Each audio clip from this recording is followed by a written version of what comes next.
Hello, everyone. Listen, Chris is going to be here. I told him. He knows. He'll be here in just a minute. We do have some special guests. So I'm going to say, oh, we have another guest in the basement. Yeah. I'm going to have two people. So I see Jennifer. I see Joe. I see Jan. Hold on, y'all. I see your comment, Jennifer. I do. Hello, Jovita. How are you? Thunderstick? Unhinged? What? Excuse me. Oh, look who it is. He's finally decided to join the party. So I'll go through these comments as soon as I bring up our guest. Welcome. Hey, everybody. Say your names. Say your names. We are Mikey and Bill, and we just want to tell everybody welcome to the farm. And then I'm going to bring up our other guest. You know him too. Hey, look at that. I know you guys. I know you too. Good to see you. And who are you, sir? Down here in the little corner, it says Rural 2IC. Better known as Jeff. Per Marissa. Known as Jeff. Yes. That's right. Hey, you gotta make sure you rock your stuff, though. Look, he's got the cup. Well, hello. Okay, so I'm going to let Mikey and Bill tell a little bit about themselves. I'm going to start putting comments on the screen, and I'll say hello so that people will know. But you go ahead and tell people about your channel. Okay. Well, we are, like we've already introduced, Mikey and Bill, and our channel is Celebrating Farm Life.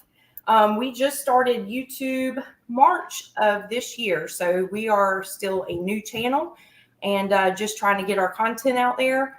But we started our farm here really started with our livestock and everything about September of last year. So we're still pretty new at all this.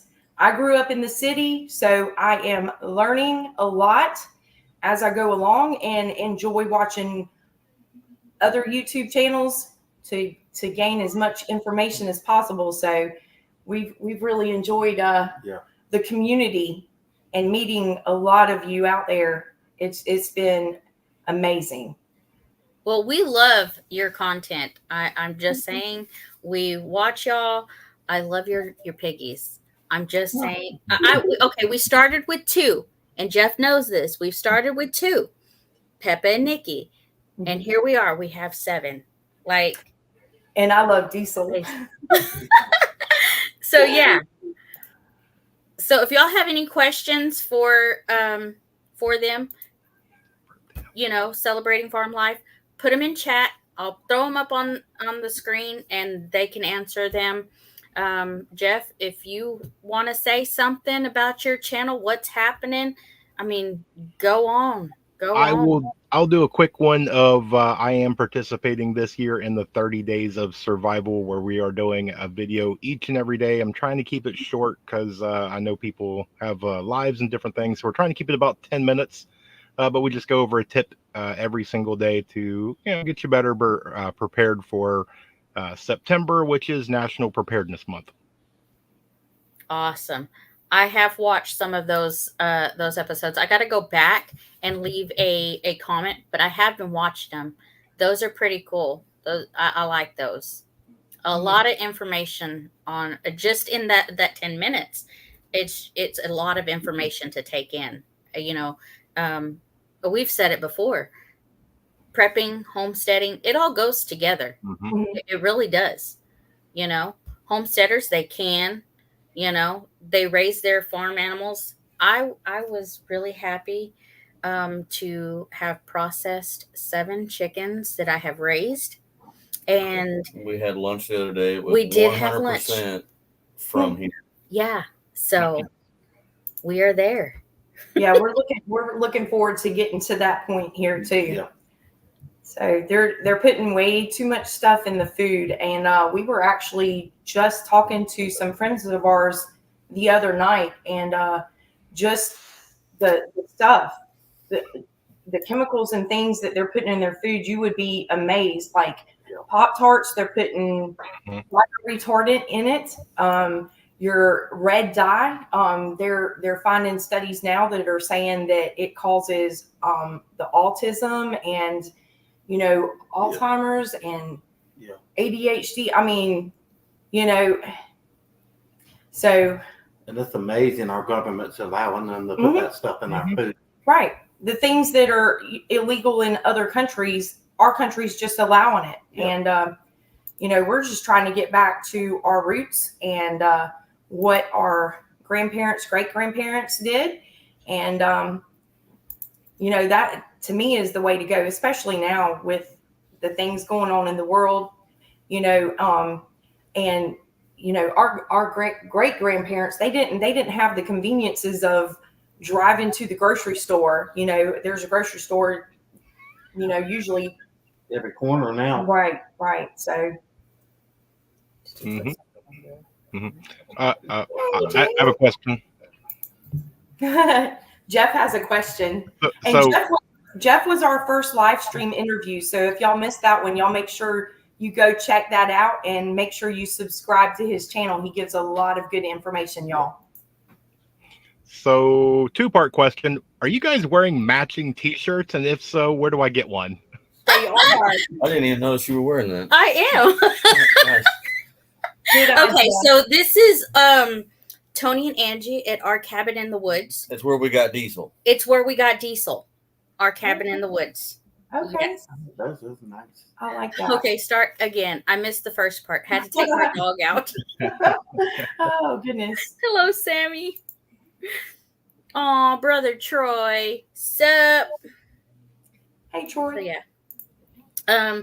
So Mikey and Bill, what started y'all wanting to do YouTube? What inspired y'all to do that? Well, that would probably be me because she was always wanting to learn things that I was doing. And I told her, after I told her a few things, I was like, why don't you do a YouTube channel and teach other people that might be wanting to learn the same things? So I'm the one that got her to go towards that. And I had to keep on to her. It took her a while before she finally made the decision to do it. I wish we would have started when we started doing our farm here to show more of what we were doing because he built our barn and no plans, no blueprints. He just went out there and did it. And, just a lot of stuff with putting up fencing and everything. It was so funny because when we got our cows, he was still out trying to finish up the fencing. So all the puppies, y'all, we have 6 dogs. So 5 of them I had to keep inside. And while he was outside in the rain trying to finish up the fencing, so the cows got delivered and had to go into the dog pen until the fencing got put up. So yeah, it's been an adventure for sure, and that would have been some good stuff to actually have on film. It would have been a little comical. Yeah, well, it would have because I had to make things that go on the back of the tractor to be able to pull the fence wire by myself because she couldn't pull the fence wire. And I didn't have anyone else to help me. So and she come out and done as much as she could, but it's all you can do with a roll of fence wire. Yeah, it's heavy. So we do have our first question from Simply Jan Homestead. What's your favorite animal to raise? My favorite animal on our farm is my bull calf, Brownie. I knew that. Yeah, everybody. Oh my goodness. We got him when he was about 3 months old, and my intentions were we were getting livestock, and livestock was going to be livestock, and then we had our pets. Well, that didn't work too well with Brownie. So anyway, he's my favorite. Yeah. Hey, chickadee. So Jeff, Mm-hmm. do you have any new animals on your place? No. Is there anything new on your? We just had feeding day on Monday, one of those days. So and it's always fun because I've got the reptilians and things like that. So, you know, the 5-year-old loves to watch Feeding Time. Hmm. I love the video that you put out, the short, where, you know, little Rural is going in the thing. I'm like, that is so cute. Now I just love seeing family. He did 1.9 miles. Oh, And wow. being 5 years old, he didn't want to hold nobody's hand. You know, he's a big boy now. And Dad's super proud. He only fell about 8 times. Only. But Yeah. that's when you tell him, it's okay, get up, just keep going. Yeah, he didn't cry once. Dad's proud. Good job. Good job. Yeah. I had the same question, Jan. Marissa, was William typing? Because I was like, what does that say? And no, Bowen, it was not on the bone.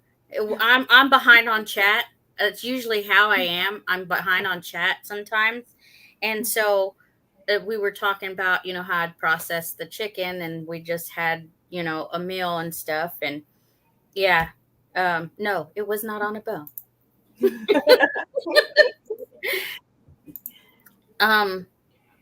This is why we raise our own food. That is exactly right. Yes. Hello, BG. He said, oops, wrong room. Howdy, anyways. Hello, Scotty. Let's see. Peter's in here. Letter of the day. That was from me. Oh, okay. We're on the like, 3rd, so today's C. I still like B. Okay, so who are those channels? Sorry, about to drive home from football. I'll make sure to sub if not. Okay, so we have Celebrating Farm Life with Mikey and Bill. I don't know why I say the ladies first. I do that all the time. I do too. I say the ladies When I say first. your channel, I always say Amy first. Yeah, that's the polite way to go anyway. Yeah. Ladies first. No offense, Chris, but I always say Amy first. Chivalry is not dead everywhere. That's right. And then we have the Rule Report, which is Rule 2 IC. That is Jeff. Jeff. It's not really Jeff. Yeah. But he's Jeff anyway. It's all backwards. So Debbie Rose. Hey, you crazy kids. Hello, Debbie Rose. It's been a long time since I've been called a kid. A long time. I get kind of goofy here to pick on Amy, like it's time for another hold on. Yeah, I know. I have other people saying hold on inside their videos. It's hilarious. It is hilarious. We just watched Resourceful Living Homestead, and in their last video, he called me out. He was like, see, you have her saying it now. And I'm like, ha ha. It happens. Yeah, hold on. Where's the t-shirt? I don't have. See, I had to. Yeah. You need a hold on t-shirt. Yes, that would be a good one. Yeah, I have to make one. Look, it's Dale. Hey. Everybody say hello, Dale. They probably have. I'm just behind on chat, so. We actually went and added another pig to our collection, so we have actually one more new one. Oh, yeah. Is there a video coming out, or is there already a video out? I will have to put together one. I did not film, and it always ends up every time you don't film, you have the best footage. Mm-hmm. And but anyway, y'all, we went to go pick up this pig. We were told that she was a little bit bigger than the two that we just got. Yeah, so we went and picked her up and took the larger cage, the larger pen. Yeah, an extra large dog crate now. Yeah, she could not move in the cage. She busted out the cage, and we ended up having to purchase a trailer from the people to bring her home. Wow. So now we have a trailer. It worked out good. Yeah. We have a trailer if we ever go pick up any goats or any other livestock or anything. I mean, it's a decent trailer. It's not the prettiest thing, but hey, it works. Yeah. So yeah, that was funny. But I wish I would have had that one on film. Yeah. Oh goodness. I mean, she could stand up and the whole cage was bowing up like a balloon. Yeah. So she stood up. Yeah. She's a big girl. Yeah. She's probably ready to be the size to be processed for now. Yeah. So That's crazy. There's a Hold On Homestead. I know you jumps that. Uh, I know we're Thunderstick Homestead or Thunderstick Unhinged. He changed his name again. It's Unhinged. Okay, so he says y'all are like neighbors. Yeah. So what part of North Carolina? Wait a minute. Okay. They're in Are South Carolina. You're in South Carolina. Okay. Wow. Yeah. Okay. Yeah. That's Chickadee Mountain Homestead. Yes. We actually met them, y'all, through Just Dig It Farms. And if y'all are not familiar with them, they have some great content on their channel. And Chickadee Mountain Homestead, she just started their YouTube channel as well. So be sure to go check her out. He says a whole nother channel since you won't say pew. Nope, I won't. I won't say it. I just won't. I mean, okay, so there was somebody that explained it, like maybe some of those channels that say pew pew, because that's what we say it here. I know it's silly. That's what you say. Listen, here. There's other people Not that say me. pew pew, okay? And then there's other channels that say the real word. Okay. Well, like they said, they might be getting sponsored by, the Pew Pew company, or they just don't care. Or they're not worried about taking YouTube's money because they got money from elsewhere, so they don't care if they get demonetized, which is fine. I'm all for that. But I'm also on the fence because I do what I want and I say what I want. So I'm being very nice and doing it your way, only because and Bowen can follow me on this one. The Bible doesn't say don't do evil. The Bible says stay away from all appearances of evil. So if it could cause a problem for your neighbor or somebody or whatever, then you shouldn't do it because you don't know what other people's vices might be, and it could be no problem for you and it could be a big problem for them. So it's one of those things. So the way I look at it, along those lines anyway, is if there's a chance it could be a problem for us, it's just easier to not to. Mm-hmm. But at the same time, this is supposed to still be America, and I should be able to say a certain word that doesn't mean anything but what it is. And a bunch of uppity white people with a lot of money shouldn't really care what I have to say. But if there's a chance it could start a problem for other people or somebody else, it's easy to just don't rock the boat. Chris needs his channel, Chris Unhinged. Right? I'm waiting for that. I mean, Jeff has talked about that. But I don't have a filter. So because I don't have a filter, when I get on here, I have to just put on a muzzle. Because there's no filter, I have to muzzle up. No, we just need to make a Rumble channel, and I'm just going to start it and then just sit back Don't and let even you care know. about monetization, so we can just say anything we want. Don't have to, we're demonetized. Well, we were never monetized, so you can't take away what you never had. So Right. we can just rant. Yeah. 100% just a rant channel. I'd be down for that. I'd be on panel every night ranting about stupid stuff, but I don't care. There's a lot of it going on. You watch him, he starts getting on that roll, and I'm going, he's going, and all of a sudden you watch that filter kick in. I'm like, oh. Yeah, it's just like, I know, right? Yeah. I'll be over here quiet. But us like-minded people, we know what he's talking about without even being said. Without having to say it, yeah. Right. So I'm glad it is interpreted correctly. Exactly. So here's another question. Where did y'all start first? Did y'all start Facebook? Did y'all start YouTube? What all social medias are you on? Well, I started the YouTube, and then I am not technical, so I tried to do a Facebook page. I don't think it's necessarily attached to our YouTube. And then I had a friend of ours that had watched some of our shorter videos, and she was like, "Y'all need to do a TikTok." So we're on TikTok, Facebook, and YouTube, but we concentrate. Well, I concentrate more on YouTube.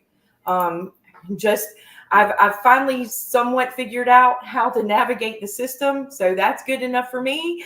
And the rest will just maybe fall into place. Pecan said, "Found you on Facebook today," from Amy. Because I share everybody, Right. right? And then I'll put YouTube next to them, and if I forget, they'll say, "Oh, we got a YouTube. Okay, let me go change that right quick." Yeah. So Yeah. And she does, y'all. I've gone on your Facebook, and you refer out a lot of Facebook and YouTubers. Yes. Definitely. So, and that's what we like doing here too. We like supporting members of our community. We don't look at, I know YouTube is so much competition out there, but for the homesteading prepping community, it's like we're an extended family. So to us, and a lot of you know what I'm talking about. This isn't a competition. We're all here to support and encourage and help each other. And, we want your channel to do good. It doesn't matter where ours is at. Y'all put out good content, and we want to help y'all get that information out there as well. Yeah. you see the comment I'm going for, right, Jeff? Yeah, I see it. Hold on, look, hold on. Right there. If you wouldn't make so many channels, you wouldn't have to worry about being lynchless on which one you're on. And it was Salty Dog that said that. Like most of his videos, he has that, like, his little tagline or whatever. Or he said, well, I don't know if it's a tagline, but he says it quite often. Is the competition thing. Yes. He's the one that I heard of. Well, we've known him since way back, so probably the longest, maybe next to Jeff. But he says it all the time. He says, like, if we thrive together, we fail together. The competition doesn't help anything, so just help each other out, and then we all succeed together. Exactly. Well, like for me in my position, not growing up with this lifestyle, just getting to know the community and being able to reach out. If I have a question, all I got to do is pick up my phone or email or something, and it's right there, and it's been very helpful. So that's what I mean. And there's different ways to do it. Like, just because, even stuff you know how to do, you can find better ways to do it because you might have grown up doing it a certain way, and then you watch somebody else do it, and it's like way better than the way I'm doing it. Like, because you know how to do something doesn't mean you can't get better at it. Right, exactly. And nobody has all the answers. Things are changing all the time. And, like you said, you might be able to see somebody doing something a certain way, and you're like, hey, that's a lot easier than what I'm doing. So, and it works a lot better. So we all learn from each other. Yeah, it's amazing. And you can ask each other questions and not feel like embarrassed or anything like that. No shame in asking each other questions on anything. You don't feel like they're going to think you're an idiot for asking something. Or it's really nice for the community. Yeah. Because there are some like chats and stuff. If you go on any type of social media, they think they have all the answers in the world, and you ask a question, and that's what the chat's supposed to be for, is to ask questions. And, this community is not like that at all. There's no dumb question. No. And you always have somebody that's willing to help. I'm a firm believer in what I was told a long time ago, and I don't even remember who was the first person to ever tell me, but I've always heard this my entire life. Like, the only stupid question is the one you don't ask. Right, exactly. Like, if you don't know, there's a big difference in ignorance and stupidity. Ignorance is just the art of not knowing something. Stupid is when you don't care to learn it. Right. If you don't know, you don't know. You can't fault somebody for what they don't know. They might not have a reason to know. until now. And that's why they're, 40 years old asking a question that might seem like infantile to someone. Maybe I didn't need to know this until now. And now I do need to know it. So it's not stupid to ask anybody questions on things you don't know. Like, she never butchered a chicken in her life until Saturday. So she didn't know how to do it. So asking questions is a way to become not ignorant. Very true. And now I have a question. So what was your take on butchering your first? Well, she had help. Let's put it that way. I did recruit people because I knew I wasn't going to be able to do it by myself. She's not one to rip the head off a chicken. No. She's just not built. I watched. Did you pluck? The same way he would have. Yeah. No.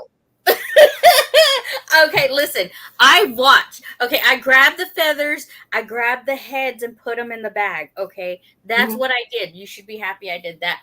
Because let me tell you, if you would have met me when I first met Chris, you wouldn't have seen me the way I am now. Like, no. I am told I wouldn't. I she don't might like look dirt. Mexican, but she is a bougie white girl. That's the fact. She is the darkest bougie white girl I've ever met in my life. She just is. And I grew up doing this. Like, I was little. Like, I was probably 6, 7, 8, even younger than that. I don't know. And we were butchering. We had chickens, we had turkeys, we had ducks once until we realized they're retarded and ugly and gross, but we had them. And then rabbits and everything. My dad had a garden in the backyard. I grew up with that, so it wasn't even a big deal. And then she's all like, I've never killed a chicken. I'm like, what's wrong with you? You've never killed a chicken? Like, I've killed a chicken when I was 5 years old. It's just, well, we didn't need to. We just went to the grocery store. Yeah, so, right. Well, we're 12 miles away from the closest grocery store. Like, it's not like when we lived in Broken Arrow, everything we could ever need was less than a mile away in any given direction. Just, there's a grocery store or a Quick Trip or a Walmart or all three or everything. You didn't need a car unless you really wanted to, because you could literally, if you wanted to, you could walk anywhere you needed to get anything. Like, there was a Walmart neighborhood market half a mile down the road. It's just, everything was right there. We moved out here, and the closest convenience store, not even grocery store, the closest convenience store is 10 miles away, one way. So, like, Bixby is close to town. We're not laughing at you. We're laughing at all the comments. Yeah. Yes. Yeah, I was laughing because what he said. He says, I'm a bougie white girl, and I'm Mexican body. Yeah. And then Old Pecan is like, wait, what? You're Mexican? I thought you was I thought you were Indian. And everybody says that. Everybody says that. Everybody I am says that. Everybody thinks she's native. It's weird. Yeah. Yep. Well, that's kind of the way she was when she first started. She was actually going around with the pooper scooper, and her perfectionist. She was cleaning the entire 2 or 3 acres of pasture. Every cow patty she was raking up, and I was like, "Just let the chickens out and let them have it. Just leave it." Yes. She was keeping. I was like, "Man, you could go in the barn and eat off the floor." Yeah. But I mean, I still keep their areas clean. And whatever the chickens miss, that is not spread out for fertilizer, I do get it up. But I usually concentrate more going at the gate in and out. So anyway, but it doesn't bother me. I mean, I'm like you, Amy. Before no, I wouldn't have even thought. But now that I'm doing it, I wish that I would have learned a long time ago and started a long time ago. Sorry. That's why I said y'all can talk, chit chat, and look. He said good looking shirts. This one. They are. When she first got the chicken coop, she would go out there every week, maybe more than that, and scrape out everything all the way down to the plywood again. It's like, there's people that don't clean out their chicken coop but once a year, and they do that deep litter system. They just pile it in there and just throw more cedar shavings in there. Not Yeah. this one. She's like, no, she was in there with like Lysol or bleach or something. Like No, it wasn't Lysol and scrubbing down bleach. the nesting boxes and stuff. I'm like, they're It just was gonna not jump up there and Lysol take a and crap bleach, again. y'all. What are you scraping it for? Right. They're chickens. I scrape off their roosting areas because they get up there all the time. So you know, I do like to scrub off the things because it is kind of Right. nasty, but I wait a little longer now. Like I wait a little bit longer. Yeah. So, but it Yeah, wasn't Lysol and bleach, y'all. yeah, you don't have to rake it out and clean it out every day. So yeah, that I was kind of doing that for a while, but you know, But again, messy, but, you don't know what you don't know. Mhm. Like, right. you have to learn. There's a learning curve. Like I had to tell her, it's like, hey, you don't have to. I'm not saying you can't. You can do. You're chickens. You can do whatever you want, but it's not. They're not going to die or get sick or anything if you don't clean it out once a week. They're a little tougher than that. Oh yeah. Oh yeah. Exactly. Yeah. Yeah, they're definitely healthy, and so I was always used to it because we raised chickens for Campbell's soup when I was growing up. We had pigs, we had cows, horses, rabbits, a little bit of everything. My granddaddy always had goats down here, so it was kind of learning up there and learning down here. mm-hmm. I'm trying to add to the conversation, but I can't get over the comments. I know, that's what I'm doing. I'm like, okay, I'm listening, but I'm also reading the comments. It's crazy. Yeah. That's why I like these kind of lives, because that's why they last a long time. And because you get people on panel and you start having that conversation around, like, and then you're reading the comments and that starts another conversation. So yeah. Right. And I also, like he was saying, the reason I wait a little bit longer now is because I've been watching Salty Dog Homestead, and he does the deep litter method, and he uses I watched his new video today where, he has a compost area and he switches, he moves it all around and does it all. So that's what I want to do. That's what I told him. I was like, we need a compost section somewhere on this property. Oh, so yeah, definitely. We are really quick on that. Always, you can take the chicken manure and the shavings, and you can put them directly in the garden. Don't put the cow manure and stuff like that directly in the garden, because the seeds and the grass, it just takes the garden over. Yeah, I had a time with that this year. Yeah. So anyway. Juno Acres is asking, they have a few roosters that need to go. Any takers? No. I just got rid of 7. We got rid of some ours. We'll put a couple of ours in with hers if anybody wants to take all of them. Right. We got a little too many roosters ourselves. Yeah. Well, that's what happens when you buy like 14 chickens and you have no idea what they are until you have to wait until they get bigger to find out. And it's like, well, crap, I bought 14 birds and 8 of them are roosters. I'm like, well, that sucks. Yeah. But you don't know unless you buy them from a hatchery and you buy straight, just females. If you just buy a bunch of barnyard chickens from a swap meet, you're not going to know. Yeah, exactly. And especially like, Amy just incubated. So, we did that. Yeah, you have no say so on what comes out. Don't know until they get older. So, Yep. What if I have a picture? How are your baby chicks doing, Amy? They're doing good. We just, me and Christopher, because Christopher's a big help to me. We just cleaned their area because for some reason, I don't know why, chicks like to spill water into their area and it stinks so bad. And I'm like, they just don't know. And so we just cleaned them out. But try hatching 350 at a time. Yeah. No. I was watching that guy. You're right about that though. 55% plus will be roosters. Yeah. That's been our luck. Yeah. But they're doing good. They're doing really good. I got 6, and it's so funny because the first 5 were dark. They're black. It's not just black. They have little color coming in. Right. But there was one little yellow one. Oh, aren't they the cutest? Yes. And he says, I'm a little. Yeah. Show him. Okay, he's going to show a picture of our system. And this is funny. Okay, so everybody should know he does work. No, not everybody. For the new ones that have come on, he works in HVAC. So now he has brought home what are the air conditioner? The condensing unit, the outside condensing unit. Yeah, I'm going to do a solo layout. This is what we have done. Oh, that's neat. Oh, wow. That's smart. And the top opens up, and I can, and they're not heavy, so I can, clean out their area.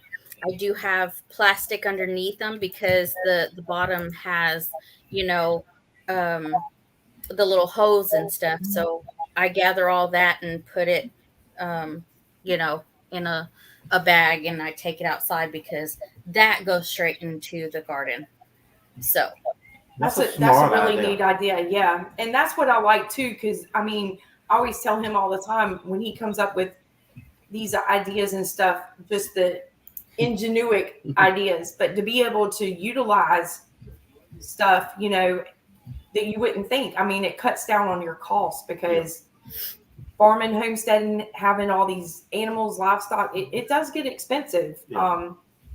The cool part about those is they were free because that's the part that we don't scrap. We bring the condensers back and scrap them and take all the copper and aluminum and all the parts that we can get decent money for. But the steel is usually what we throw out to the scrappers because we can't. It would take so much of it to get any kind of decent money. So, and we don't have that kind of space. So we usually throw that away. And some of them don't have that kind of mesh around the outside. They have like louvers just stamped in them. So I didn't want those, but these carriers have the little mesh around them like that. And I was like, I'm going to take those two. Don't throw those away. So I scrapped those two, and instead of cutting it all up and doing it the fast way, I had to take a billion screws out and take out the stuff you wanted to scrap and then put it all back together with just the other metal in there. So it was kind of a headache doing that because it's easier to just destroy it and pull out the stuff you want and throw the rest away. But to keep it from being mangled sheet metal, I had to kind of take my time and do it. But I clocked out, took half an hour off the clock and took them apart, put them back together, threw them in the van, drove them home. They were free. Yeah, and they're lightweight. I've moved them myself. They're not heavy at all. They're not heavy. They're really thin metal. They're like 18 gauge on the top and bottom, and then it's just wire mesh on the grate on the sides. And then where the fan sits on top, we just took the fan off, and that little grate where the fan blows up out the top, that just comes off like a lid, and you just reach down inside, pick the rabbit up, do whatever you need to do. Right. Yes, sir. Yeah, that's a smart idea. I know it takes a long time to take the condensing unit apart. Yeah. Could you put wheels on the bottom of that, make it like a little chicken tractor? Yeah, you could. It's got like a stamped sheet metal bottom. So you could like flip it over and just drill some holes, put some little 1/4-20 casters on there and roll it anywhere you wanted. Yeah. Yeah. The problem with it wouldn't work the same way as a tractor because they couldn't get to the grass because it would still have the metal bottom. You could take the bottom off and put wire mesh, so that 1-inch wire mesh, and then it would be then you could get to the grass that way. Mm-hmm. But this was just for like her brooder, basically, when they're too small to go in the grow out pen and then they're way too small to go in the regular coop with everybody else. It's just a brooder for like when they're little tiny and then the light sits right on top of it. And it's all metal, so the heat lamp can't start a fire with anything. It's all metal. Marissa +1. Hey. Go. Rainy Ridge. Hi, Jeff. Hi, Robert. I haven't seen you. Oh, well, yeah, I have. I've seen him one time. Yes. Yeah. Hi, Robert. And Texas was in here. Hi, Texas. Having an discussion about eggs and women and chickens. Where's the emu? Yes, Jen, you don't need a rooster to get eggs, but if you're going to incubate them, then that's the only thing you have to have a rooster. But here's the problem. People might or might not know. Yes, chickens will lay eggs without a rooster, but they lay more if there is a rooster because it kicks something in their brain where like, oh, hey, It makes them lay better, is all. It's not required at all. No. But they do lay. They do most of the time. They lay better if there's a rooster around because it kicks in that nature thing. Yeah. So if But you want to if you're incubate, just going to eat them, yeah, if you're just going to eat them, you don't have to have have a rooster to have eggs. But you'll get more. And if you ever plan on incubating them, you need a rooster. Then you do have to have a rooster. Yeah. Yep. But 100% not required. Yep. That's true. And if we were going to incubate them, well, and another thing, roosters have a job other than fertilizing eggs. They actually are like peacekeepers. Like hens are like women at the mall. They will fight each other if you get the wrong handbag involved. So the rooster's job is to go in there and like keep the peace. Right. So, and we've also noticed like the rooster also when we let him out to free range, if you have a hawk or anything, the rooster is the protector. So he looks out for the flock and gets them to a safe place. If we really don't have a big problem with that because your Americanas look like crows, and they say if you don't have if you have just nothing but white chickens, you can get a problem with hawks because it's they're obviously little white chickens. So people are getting like fake hawks or owls, like plastic ones, and putting them on the post of their chicken coops and stuff because that will keep the hawks away. Right. But so do crows. So if you have Americanas like her little Americanas look like crows, and crows will keep hawks away too. So we haven't had any problem with any big, massive birds being an issue. Right. And there's some out there. We see them all the time. There's some gigantic hawks. Yes. But we haven't had any issues because we have all black birds. And that seems to get the hawks to thinking that they're crows.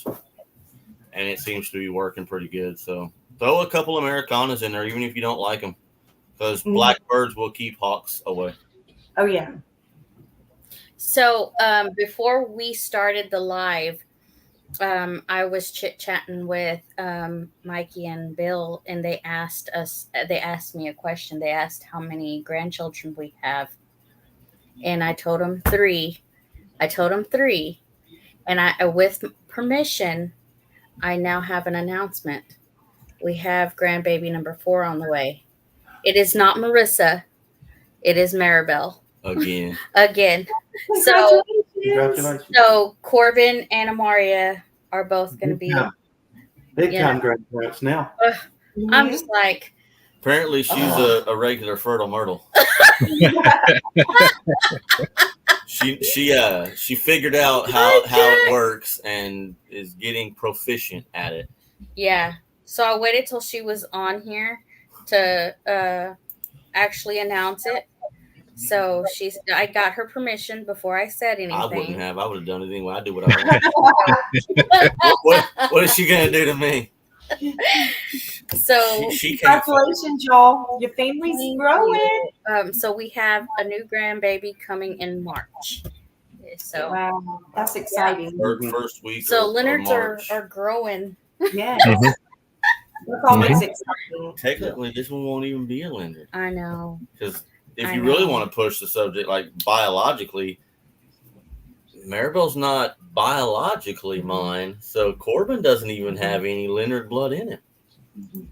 It don't matter, but biologically, as far as like blood work and family history, that kind of does matter because if they go by my family history, it doesn't affect him at all because there's absolutely no blood content there. But Maribel got hidden. Who hid Maribel?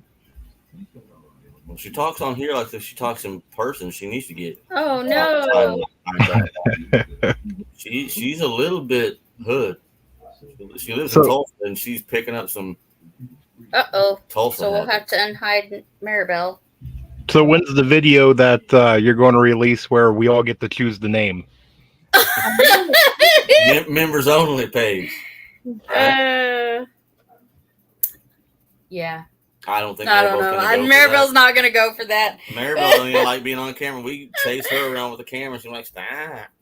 Oh no, she was waving hi to everyone and got hidden. Oh no. Yeah, Maribel, if y'all see that, Maribel is our daughter. If she put Leonard after her name, maybe they I would know, right? she's here. But whatever. I know. Hey, I'll have to tell her. I'm very happy because if you think about it, Marissa's the same way as Maribel. If you don't know, the 3 older children, Moses, Maribel, and Marissa, are not biologically mine. They're mine, but they're not from me. So William, Maribel's son, is not technically biologically related, but she gave him my last name. That's cool. So I don't know how to unhide somebody. I don't either. I just found it and I was trying to unhide, but it won't let me do anything. Yeah, it won't let me do it. Right? We're bringing a bus, and I was thinking I was going to be a schoolie conversion and like have all the beds, but I'm thinking I might need all the seats actually. Mm-hmm. I might have to get like a regular schoolie and not make it a conversion. I can't. Exactly. Yeah, once it's hidden, it's hidden. So is she hidden like completely, or she'll be back? Okay. Yeah, it was just good. that comment. They didn't ban All her. right. Because I was like, I don't know. Sometimes she needs to be banned. Teach her a lesson. So I think coming up on some of our videos, because the reason why I brought Jeff and stuff was because he has been telling us we need to do some kind of video that, fire starting, with all. I know, but I don't. You don't. So video will be coming soon because. And it's in National Preparedness Month. Yes. Mm-hmm. Yeah. Yes. 300-second timeout. Okay. Yeah, she'll be back, I guess. Jennifer Ocean Homestead. Simply Jan Homestead. It's going to be a girl and named Jen Jan. Bougie Leonard.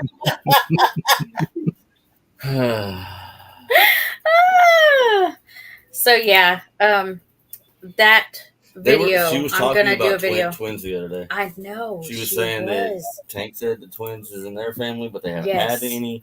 And she was asking me if twins runs in my family. I was like, it really doesn't matter. Like, again, with the biology lesson here. Oh, the funny part about Maribel and biology lessons is when she was what? I don't know, 10 or 11. I can't even remember how old she was, but she was preteen-ish, whatever. She might have been 12 or 13, whatever. And I don't even know why it matters, but we went to Sonic, and I took her and Faith to Sonic. They wanted, I don't remember. You know what? They had the little tokens, and they wanted a cherry limeade or some stupid crap. And they had free tokens from school, and I was like, fine, get in the car. So I took them up there. And at that time, Faith was about to get her little card that the Indians send her for like school supplies and stuff. They send like twice a year. Our little kids have like $100 twice a year for school supplies, or like if they play sports or whatever. Well, Maribel got all salty about it.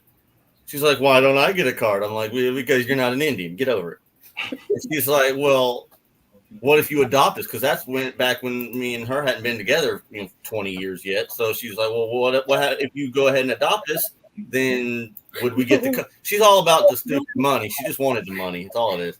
So if you adopt us, do we get the little card then? I was like, that's not how it works. The Indians don't care about adoption. It's all about blood. And you know what she come up with in her 12-year-old brain? Well, what if we go to the doctor and they take some of your blood and they put it in me? I'm like, first of all, that's gross. Second of all, that's not how that works. A blood transfusion does not make you a Native American. I'm sorry. Oh my goodness. That's not how that works. And please don't ever say that again. I give him 5 points. That's commitment. Right? Yeah. Like, exactly. She really wanted that $100. But she was 12. She don't get legalities and all that stuff. Like, that's not how their system is set up. They care about bloodline. Right. And she's like, well, that's stupid. I was like, I agree, but that's not my decision. So me agreeing with you doesn't change anything, but I want my Indian money. Right.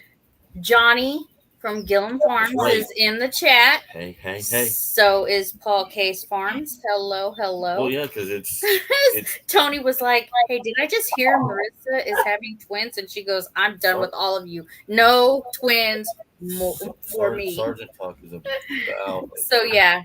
It is Maribel, our daughter, our oldest. She's having another baby. So, yep. So as I was saying, we're gonna have a video on fire starting soon, just for Jeff. She says we like I have anything to do with any of this. Yeah, I'm gonna wait till he's around so I don't set I'll the be house on around. fire. That doesn't you know? mean I have anything to do with it. So I don't set the house on fire or something. Here. Is it a full surprise, or what method are you going to use? I'm not sure yet. It's a surprise to her. She don't even know. I never know, Jeff. I don't ever know what I'm gonna do. So we'll see. She doesn't have a notebook of ideas of videos. She just wakes up and goes, you know what?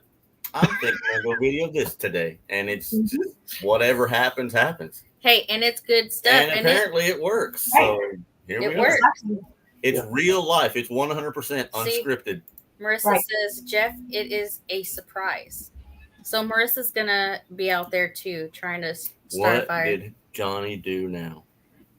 He's in quite a bit of pain. Is it still from you not feeling good, or did he, Johnny, or did you hurt yourself?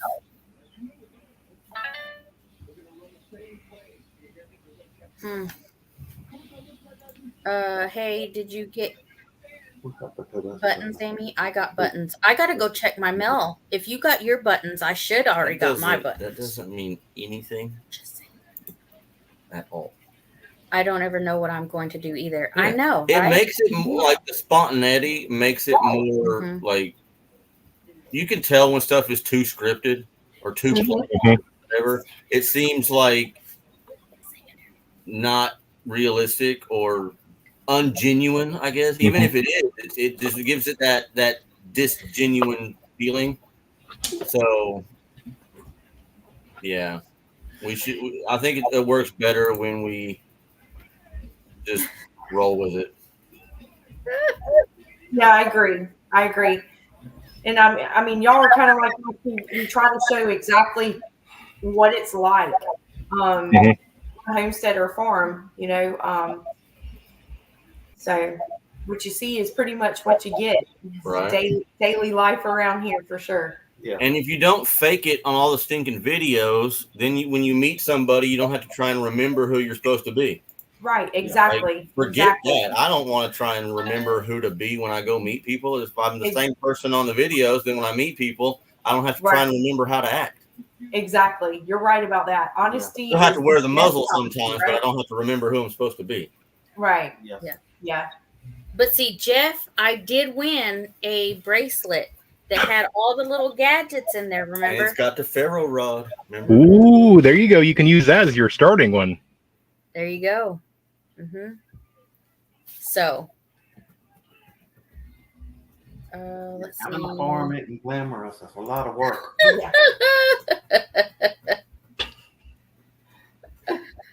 Oh, Lord. Oh, my goodness. Yeah. See, right? I don't like fake channels. That's why we're all here, because like-minded people. None of us want to be fake. So we're all genuine, and where it works. I'm just Jack, Dyer says. I'm just Jack. I'm just Jack. See, that's the only way to be. I can't ever say I don't know Jack, because I do know Jack. Yeah. I don't call him Jack. Sometimes she'll say something about Jack, and I'll forget who she's talking about, because I don't call him Jack or Mr. Dyer. I call him the Candyman, because that's who he was at the Okie Homestead thing when we met him. He was like, "Hey, the freeze-dried candy dude." Bowen, stop it. Golly. Yeah, it's way too much work. Like, yeah, it is. If I was a good actor, I wouldn't be in Heat and Air. I would be an actor somewhere. So, I'd be in Hollywood. Like, I could make way more money going and being fake somewhere. But we wouldn't have to do a YouTube channel. Yeah, just right. Get them $1 million paychecks. Yeah. I used to say all the time that if I won the lottery, I'd still work. Right. I was lying to myself. I would still work, but it would be here. I wouldn't go to like I wouldn't go to Dowd Heat and Air every day anymore Right. because I got so much crap to do here. It's unreal. Mhm. Yeah, it keeps you busy. It keeps Yeah. you busy. Definitely. If we won the lottery, my ultimate goal would to be Yeah. able to give more to charities and Yeah. things like that and help people that really need it. There's so many people out there that are having a tough time now. One of these days, Chris, you're going to get like me, and you're going to have all them Benjamins. All them There you Benjamins. go. I love that. But I do Clickbait. too. yeah, Clickbait. clickbait. With all It the worked too. grandkids, though, all my Benjamins are like Benjamin Buttons, like the little teddy bear. That's the Benjamins I'm gonna do. Mm-hmm. Oh yeah, if I won the lottery, there'd be a lot of people I wouldn't talk to no more. Listen, if I won the lottery, I'd still be here on YouTube teaching everybody, Right. showing everybody my animals because, everybody loves our animals. I cannot believe. Okay, so Resourceful Living Homestead. Mhm. That is the person you want on your channel. She watches every single video. Wow. So does Brian. And Dale did a Kahoot game, You're echoing. and I Here, don't know why I'm here. echoing. Why am I echoing? I don't have anything on. No, I think it's picking up in the mic and going through somebody's speaker. Oh, well, It's not horrible. yeah, you don't want to hear me but one time, right? I don't hear you echoing on our end. No. Is it echoing? It might be our camera I don't know. microphone speaker combo. Hmm. This isn't the good computer. This is the laptop. Yeah, it's a laptop. I'll still be doing YouTube. Yeah. Found them from today. So as I was saying, Yes. Continue. Dale did Kahoot game, and Brian and Kathy. They smoked everybody. Yeah, they smoked. They everybody. were number 1 and number 2. Yes, Because both of them knew the answers, and it was basically just a who could get it faster. Because every question they asked about us, they were just like, bam, and they knew every answer just like that.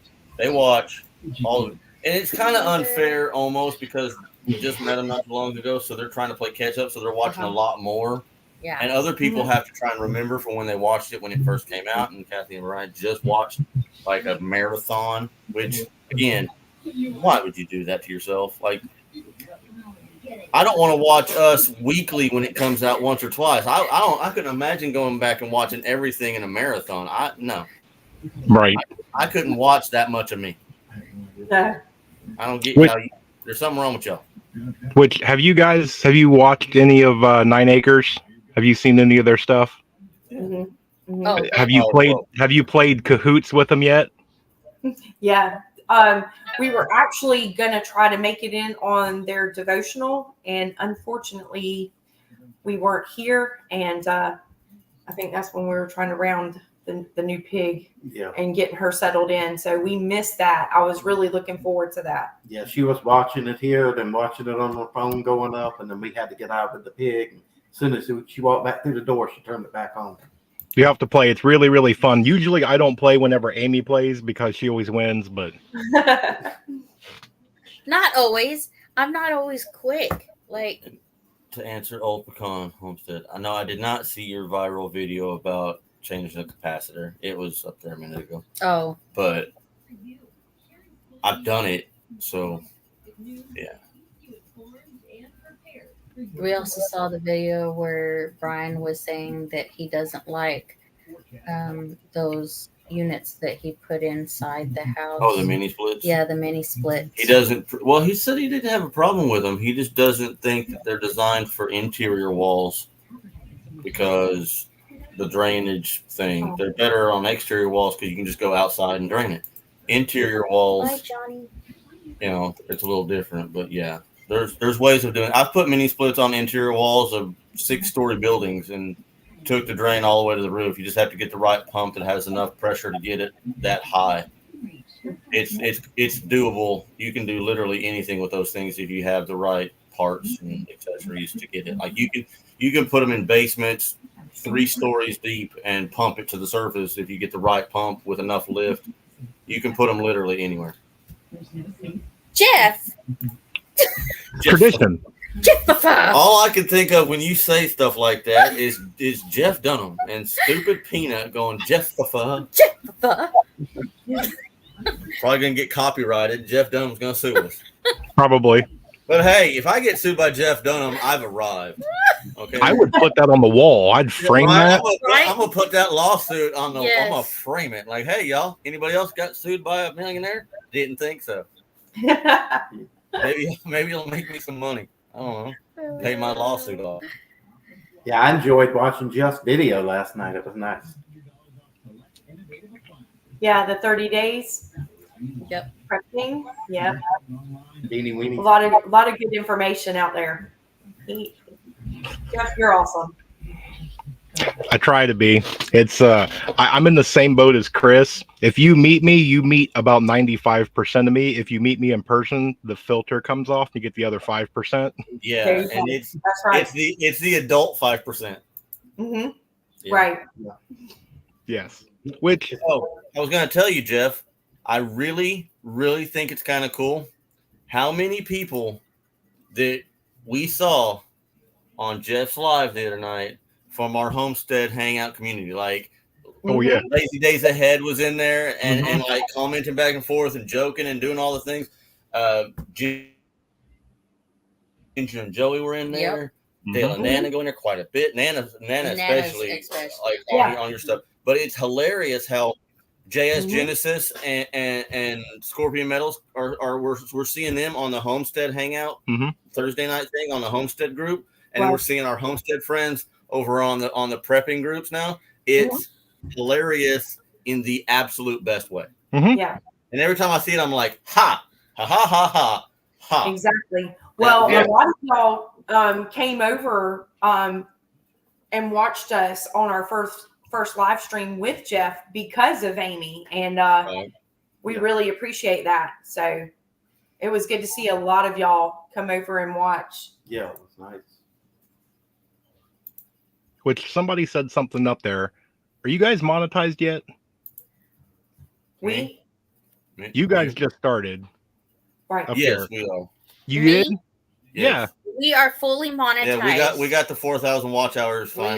We are fully monetized. 100%. We got commercials, which is just we have. I was watching one of her videos on my Mr. Leonard Mountain Homestead thing, and I had to wait through a commercial. And I couldn't skip it because now I have to understand that, hey, if I skip it, it affects you. So it's like I'm sitting here watching the Nissan Rogue commercial. It's like, I don't want a Nissan Rogue. Yeah, you lose out on that 0.0003 cents. Yeah. Thank you, Paul K. I agree. And somebody, Old Pecan said the other day that they don't want me, they want the truck. And I said, too bad, I'm going to bury it in that truck. They're going to have to dig a gigantic hole because me and my 1 ton are going together. Ain't nobody getting it. Yeah, on full monetization, we have ads, we get the memberships, we get super chat, super stickers, all of it. All the things. LOL, come on. No. If you can dig it up and squeegee me out of it, then you can have it. And you're going to need a squeegee. That sounds like challenge accepted. Right? It gets gross. I'm just saying. So, how far are y'all away from y'all's 1,000 subscribers? Are you talking to us? Yes. Jeff, you're monetized, right? Yep. Okay. We're still working on it, y'all. Of course, we've got our subscription count, but we are still looking at about needing 2,000 watch hours. So, yeah, we're a little over 1,000. You know what I want to do tonight? We're still working on it. The other day, I put my phone on like 1 or 2, so I can't even hear it like at all. And then I plug it in, I put it on there, I hit play all, and I go to sleep. And it's just 8.5 hours or however long I'm asleep, and it's just rolling.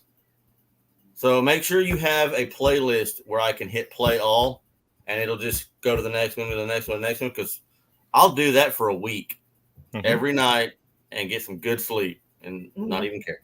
And she watches this everybody apparently. I don't know how. She watches 700 channels and in 8 hours while I'm at work all day. Well, 10, probably 10, but drive time.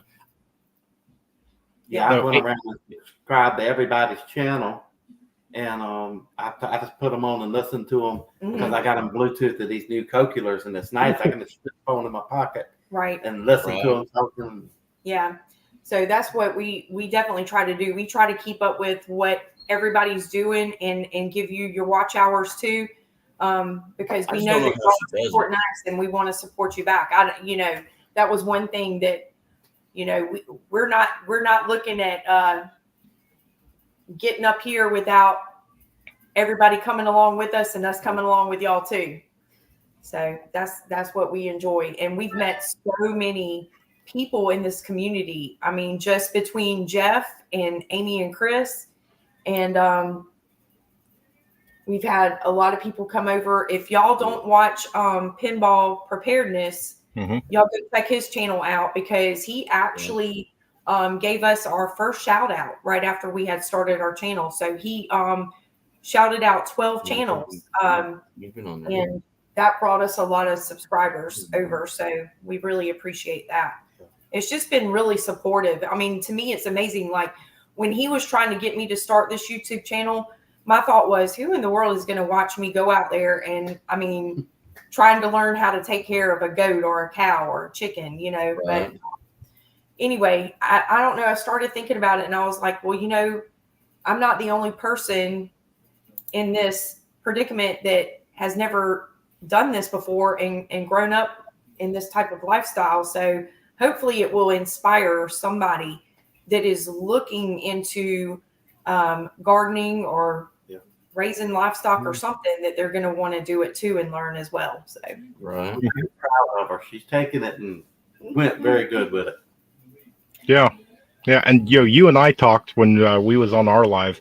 But for anybody out there that's on the fence on whether or not you want to start a channel, and you go, I don't want to look dumb, literally go to a live stream and just start flipping through them.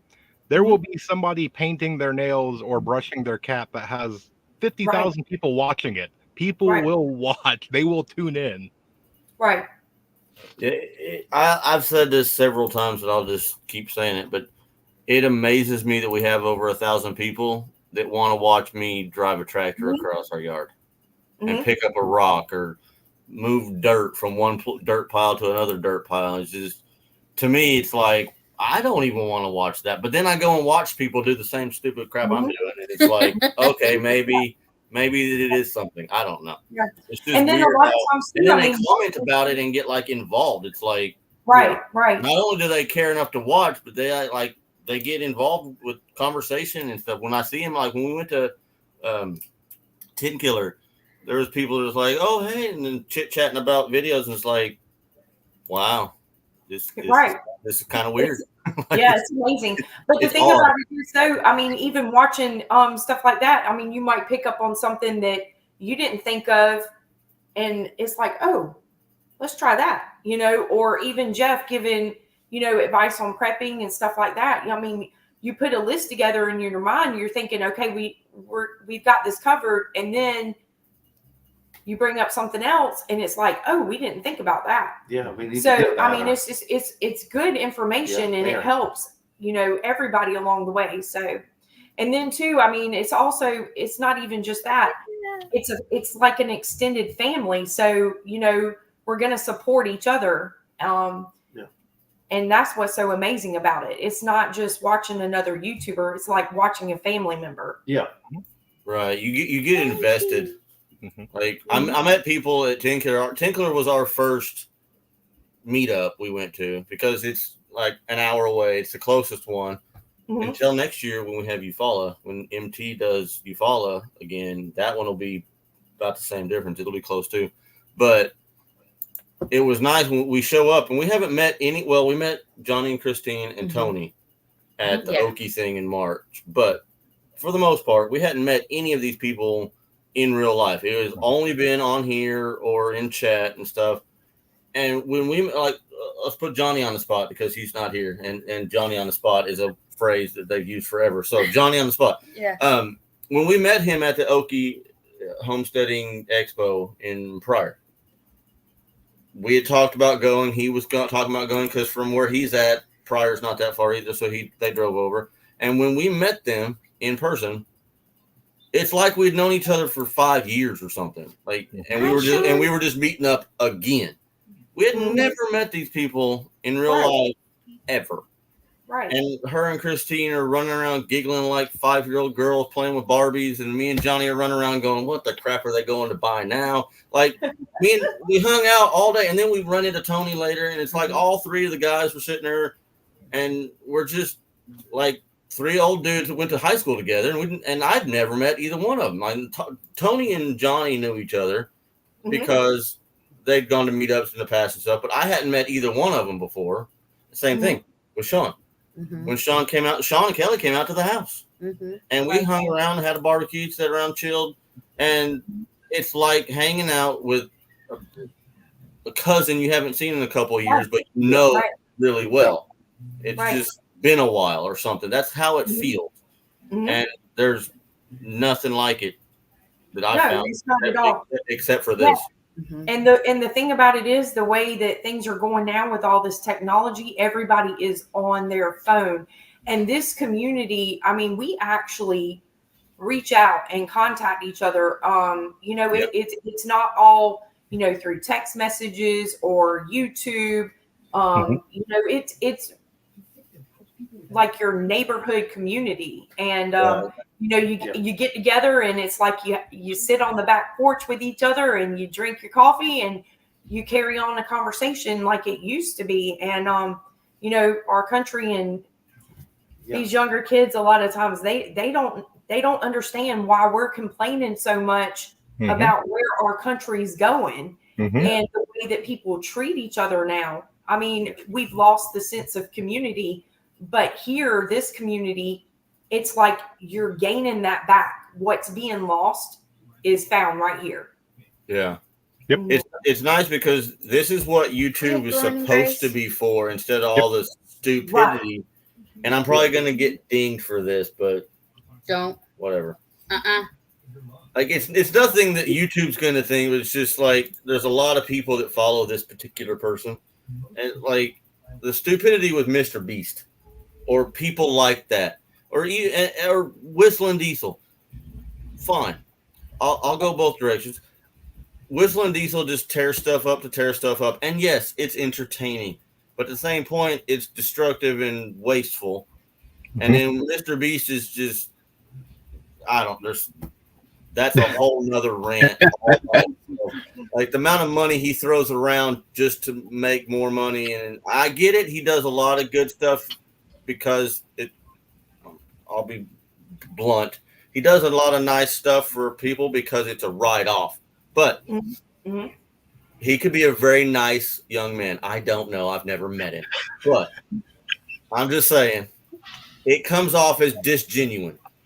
I'm sorry. Sometimes it comes off as overly scripted, and I'm being nice so I can write it off. I don't know. I could be wrong, and I'm okay with being wrong. And if I'm wrong, then great. Don't care. You can see you're so close. I'm sitting here taking notes like first show idea with Chris. I'm trying to I'm reining it in, but I don't want to be like that. Right. Because that to me is what's wrong with YouTube. And this is what YouTube should be used for. Yep. Right. Yep. Because I couldn't have a conversation with Jeff in real life. He's 1,300 miles away. But I could say I've had the last hour and 15 minutes. I've had a conversation face to face with a man, and it's not named Jeff. Yeah, like I've called a man Jeff for an hour and a half now. There's nothing weird about that, and he answers to it, which is just weird. Yeah, we were doing that at work. There was a lot of the younger people, and they were watching the shorts and the little TikTok things, and people were doing these skits where you would take a gallon of milk and act like you're falling, and they're throwing whole gallons of milk and it's going everywhere and they're smashing out light bulbs and all this stuff and they're laughing. I'm going, that's not funny. And they go, no, you're just old. This is the new normal. And I was like, no, I'm not No. participating in your new normal. That's not No. normal. Right. No. Yeah. No, it's not. That's wasteful. It's not. I saw something the other day, and I don't even remember what stupid platform it was on. Some stupidity, but Hi, Gail. it was this guy wrapped up in, I'm gonna get a ding, Arabic clothing with the whole head wrap and like the whole 9 yards, and he's wearing a backpack. And I don't know, he's got to be California because I don't think he would survive here doing this. But he takes a backpack and he yells some, Yeah. yeah. And he throws his backpack in somebody's car and runs off. And post 9/11, that scares the crap out of people. And he just videotapes it over and over, throwing it at people and running and screaming, their thing they scream, and it scares the crap out of people. I can only imagine it has to be either New York or California, because that would not fly in Oklahoma. He'd be dead already. Yeah. Which cannot. I mean, it's just retarded. I don't get it. I'm going to ask this one. They made me watch a video because they wanted to know what I would do. And there's a car that pulls up next to another car, and they have their windows down, and he throws like a hot dog or something in there. So this guy gets the idea, and he pulls up because he's going to outdo him, and he throws a whole live chicken into the car. And he goes, "What would you do?" And I was like, well, personally, I'd take it home. Like, that's awesome. Like, thanks for the chicken. Yeah, it's a free chicken. Freezer can. Exactly. Yeah. Oh goodness. Yeah, I don't know what's wrong with people. Did you see what Paul? Yeah, I saw Paul Case. I told you ahead of time. Oh. I loosened the muzzle and let a little bit out, but They were just raised up in a Gil, different. I'm sorry I missed you. I missed you somewhere. I'm sorry. Hello, Gil, Southern Living. Yeah, I didn't see it. I missed. I'm not paying that much attention. I was Sorry. ranting, and it felt amazing. Anyway, like I was saying, click right there. You were talking about Hi, Kevin. talking to people and stuff. That guy right there. I'm texting him right now. Like, I'm having a conversation with him. Mhm. He texted me at work the other day. Just sent me a picture of his barbecue. I said, that's the most American thing I ever saw. We just joke about, we were joking the other day. Me and Brian were joking the other day about we all out here have a TYM, which is a Korean brand of tractor. And he has a Kubota, which is a Japanese brand of tractor. And he's like, it's kind of funny that we're all, America'd out, and we have a Korean and Japanese tractor. Mhm. It's like, well, whatever. Now, do me a favor, though. Make a t-shirt that says, I was ranting and it felt amazing, and I will do the shut up, take my money. Shut up and take my money. I don't know how many times you've said that on something that we have.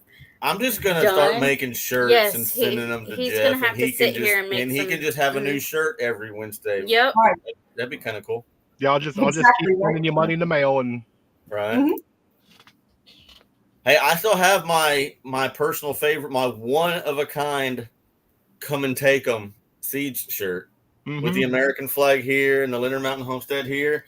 Mhm. I like that a lot. I wore that at Bandfest. Mm-hmm. When are we going to get celebrating farm life stuff? Right. I know we were just talking about that Yeah. this past weekend. I know. I know. I love the mugs. I do too. So maybe try to get together some t-shirts. I'm gonna see. I don't know, y'all. I'm gonna see if I can draw out Brownie and our logo and see if I can take it and see if somebody can make up some Nice. You also t-shirts. have There you go. Yeah. So because we definitely want Brownie to be our mascot. Yeah. He's the farm mascot. So I'm gonna see if I can somehow draw him out, and we'll see. That'd be cool. Jeff, Jeff, I need you to email me your digits so I can text you proofs of shirts before I make them. Okay, we can do that. And I need your t-shirt size so I can start sending him t-shirts. we already know, but Well, he you says do, I I just don't. call him fat. Yeah. I need a grumpy t-shirt. Right? I know. I'm I waiting know. for you to have a grumpy T-shirt. Right? He's the only one. I we don't even have a grumpy shirt. T-shirts, and we made her. I need one. Oh, we're about to have a fighting contest in here. It says John Deere can compete with TYM, Kubota, and Source Global Parts. They're talking about tractors. Yeah. And he's requested Marissa plus one shirt, and he's probably going to be the only one. She's got her own channel. Yeah. She can figure out her merch. I didn't have nobody helping me with my merch. I just had to do it. She can figure it out. William is adorable, though. He laughs at everything. He's the happiest kid ever. I said the same thing about Corbin, though. Corbin was just super chill, too. But Corbin was chill, but William is just like giggly. You walk in there and he just squeaks. We don't have any shirts. We're trying to update our bonfire because we do have the first bonfire on. Yeah, you do. They're right here. I know. That's what I was thinking. Yeah. They're used. Okay, it says celebrating farm life. What are y'all's names? I was a little late getting on the live, so I missed it. So go ahead and introduce yourselves again. Yeah. My name is Michelle, y'all. I go by Mikey. It's a nickname since childhood, and it just stuck. So, and this is William. He goes by Bill, and glad to meet y'all. Yeah. Yep. So, Paul Case is right. Sidebar. Paul Case is right. He's in the middle to late last century. Though, when Johnny went down there to Paul Case Farms and looked at all those Case IH and like really old tractors, he had one he hadn't fired up in like 2 years, and he just cold started it and it rolled up like it was nothing. They don't make them like that anymore. I would get a bunch of old tractors and put a different implement on all of them and never have to change implements ever again. But they'd have to be old ones because they don't make them like that no more. No. So do y'all go to any North Carolina homesteading things, or do y'all plan to? We are planning to, because like I said, we just started all this with the farm and getting to know a lot of you in the community, and are just now learning of all these events and everything. So we're really talking about trying to schedule some time to come. We look forward to it because we were talking about that on our live with Jeff last week. And, just to be able, it's nice to be able to see each other through live stream or on video, but to actually meet somebody just in person. Yeah.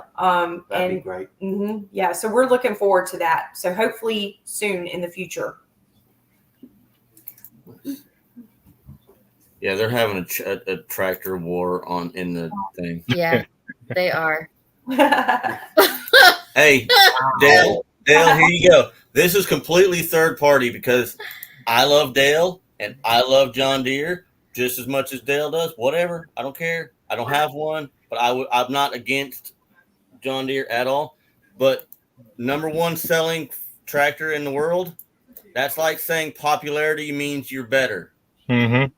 Most popular does not mean best in every circumstance. I'm not saying they're not. Don't crucify me. Val. I'm just saying popularity does not mean quality. I've been to high school. Popularity does not equate to quality everywhere. Just say it. Well, I agree. I like the older tractors too. You can actually work on them. Right? They're not. And see, that's another problem with Dale. He is part of the problem because his job is to electrify tractors. Like he's the one putting more computers in tractors and teaching people how to work on the computers in the tractors. Oh, wow. That's part of the problem. Yeah.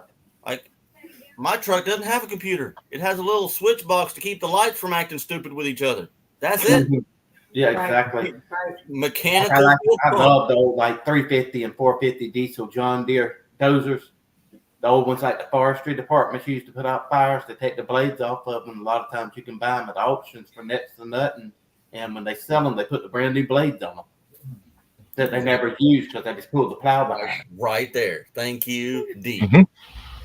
That was one of the best toasters ever made. That's right. Dee's Garden. There's McDonald's everywhere, and in my opinion, they all suck. So that doesn't mean a whole lot. I know, Dylan, I wasn't saying you did. I'm just saying that your particular job is going in the wrong direction, in my opinion. And it's a humble opinion because what the crap do I know? I'm just saying. I didn't design it. Well, didn't say you did. And I really do. I like John Deere. I really do. But they're more expensive. So I would hope they have a higher resale value. Their resale value is probably what we pay for our tractor because when we bought it, it would have cost twice as much as our tractor. So yeah, when we resell and that green paint has got to have like chewed up money in it. And that's why it's green because that's the only Or reason. what about gold? Some gold gears. I don't get it.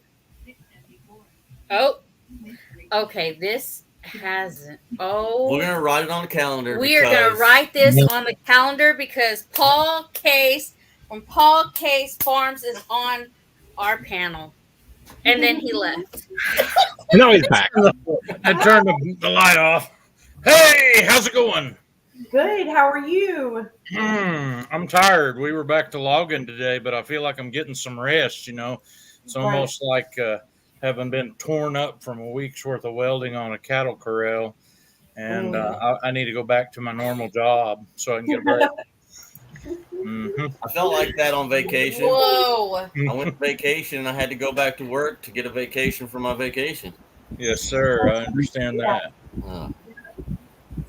Yeah. So we have Paul Case Farms, and we just got Base Camp Unbounded. Welcome his in. Name is Roger. There you go. Roger. You had a problem with that Base before. Camp. So I know. I had a brain toot. So a brain toot. A brain toot. You can't even say that word on here either.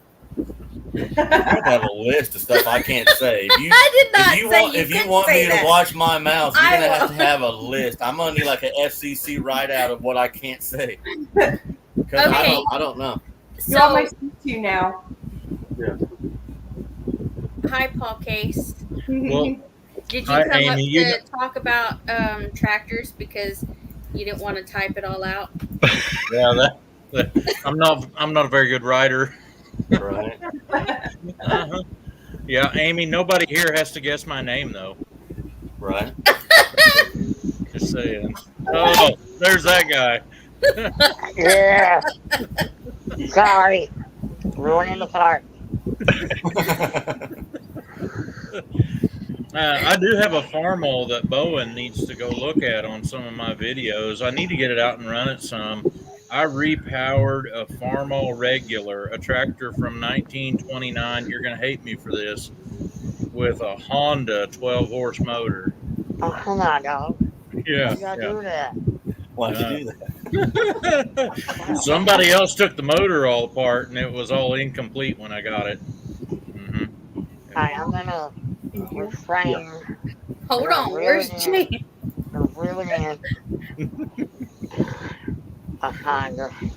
A Honda. Like we'll get a Kubota. But anyway, glad to see all y'all up here. This has been a fun live tonight. Well, that's how we try to make it. We love bringing up new channels so that people can, know about them and stuff. And I have never had Roger on our panel. So Roger or Paul Case. So Roger or Celebrating Farming. They're new. Well, that's why they're here today. They've never been on it. So Roger, tell us a little bit about your channel.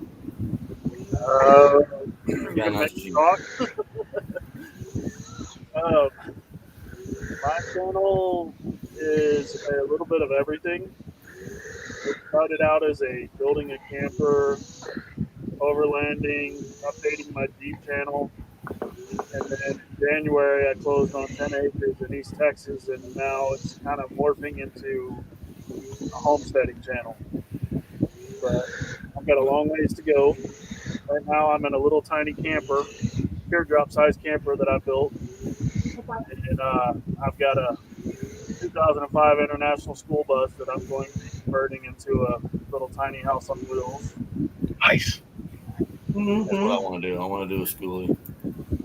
I've met Amy and Chris at BAMFest in Oklahoma. Found out about the channel, and this is the first time that I've had a decent enough internet connection to feel like I could connect. So I'm out in the middle of nowhere with Starlink, and that's about it. Nice to meet everybody. Nice to be on here. Nice to meet Nice to you meet too. you. So, are you Yeah, you too. you're in Oklahoma? No, I'm in East Texas. Okay. Oh, wow. Okay. Nice to meet you. We'll definitely come over and check you out. Support you all we can. I went and subscribed to y'all's channel already, so Well, thank you. Wow, thank you, Greg. And me and Roger both have a pet named Diesel. But mine's not a dog and his is not a pig. yeah, I think y'all missed my comment earlier. I said I have a new dog. His name is Gunner. If y'all want to steal that name too. No, we can't say stuff like that on this channel. We're going to get a ding because of that. I was about to say. Right? Bowen's catching it too, huh? It's just my opinion, but I think there's a lot better names for pigs, like Link, Chop. Sausage. Sausage, bacon. Barbecue. Yeah. Now you're getting it. Well, here's the thing, though. We're not eating Diesel because you don't eat your breeder male because Yeah, all the eat his testosterone, it's no bueno. Oh well. Like when he gets to the end of his job and life and everything, he will be dog food. When we butcher him, it will be dog food because you don't want to eat that. That's I why was gonna say you don't eat it to a point. Yeah. Yeah. Now the other male that we George. no, I know his name. George. I was trying to find an FCC approved word to say in this. We took something from him that God gave him. But anyway, he won't have a testosterone problem and he's going to be delicious. Right. Right. I went out there the other day. Lisa was here. I was like, hey, have you seen the pigs? She's like, they look like pigs. They look the same. No, they don't. Go out here. She's like, they're so ugly. I was like, no, they look delicious. I don't know what you're talking about. That's not ugly. That looks delicious. I'm getting my water mouth and everything right now looking at these dang pigs because they look delicious. She's like, no, they don't. But she thinks her dogs are pretty. So what does she know? Janko is cute. It looks like Janko ran across the kitchen floor and bashed her face in the wall and it just stuck that way. That's me. And she can't breathe. She sounds worse than the pigs. I thought she was snoring the other day. She's just laying over there looking at me dead in the face, just breathing. Like, there's something wrong with this dog. This dog needs a CPAP machine. What is wrong with this dog? She needs like something. There's something wrong with her nasal cavities or something because she can't breathe. And it's annoying. That's another dog. Pugs. Like, why would you? Why? You know, look at his doggy. See his face. You know how it goes out right here. That's how a dog's face is supposed to do. When you put something on a dog's nose and it just falls off because there's no nose there, there's something wrong there. Oh goodness. Your dog is proof that God has a sense of humor. That's not what I wanted to. Well, Chris, there's some of those dogs that have that pug nose or bulldogs that were made that way for a purpose. That way, when they bite you, they can still breathe. Yeah. So they don't have to let go. That's where the term bulldog tenacity comes from. Right. Yeah. Well, but that doesn't make it pretty. There's so much selective breeding gone through with these stupid bougie dogs. And I call them bougie dogs because of how much they cost. But right, Angie? I never was. I was muzzled. and I chewed through it.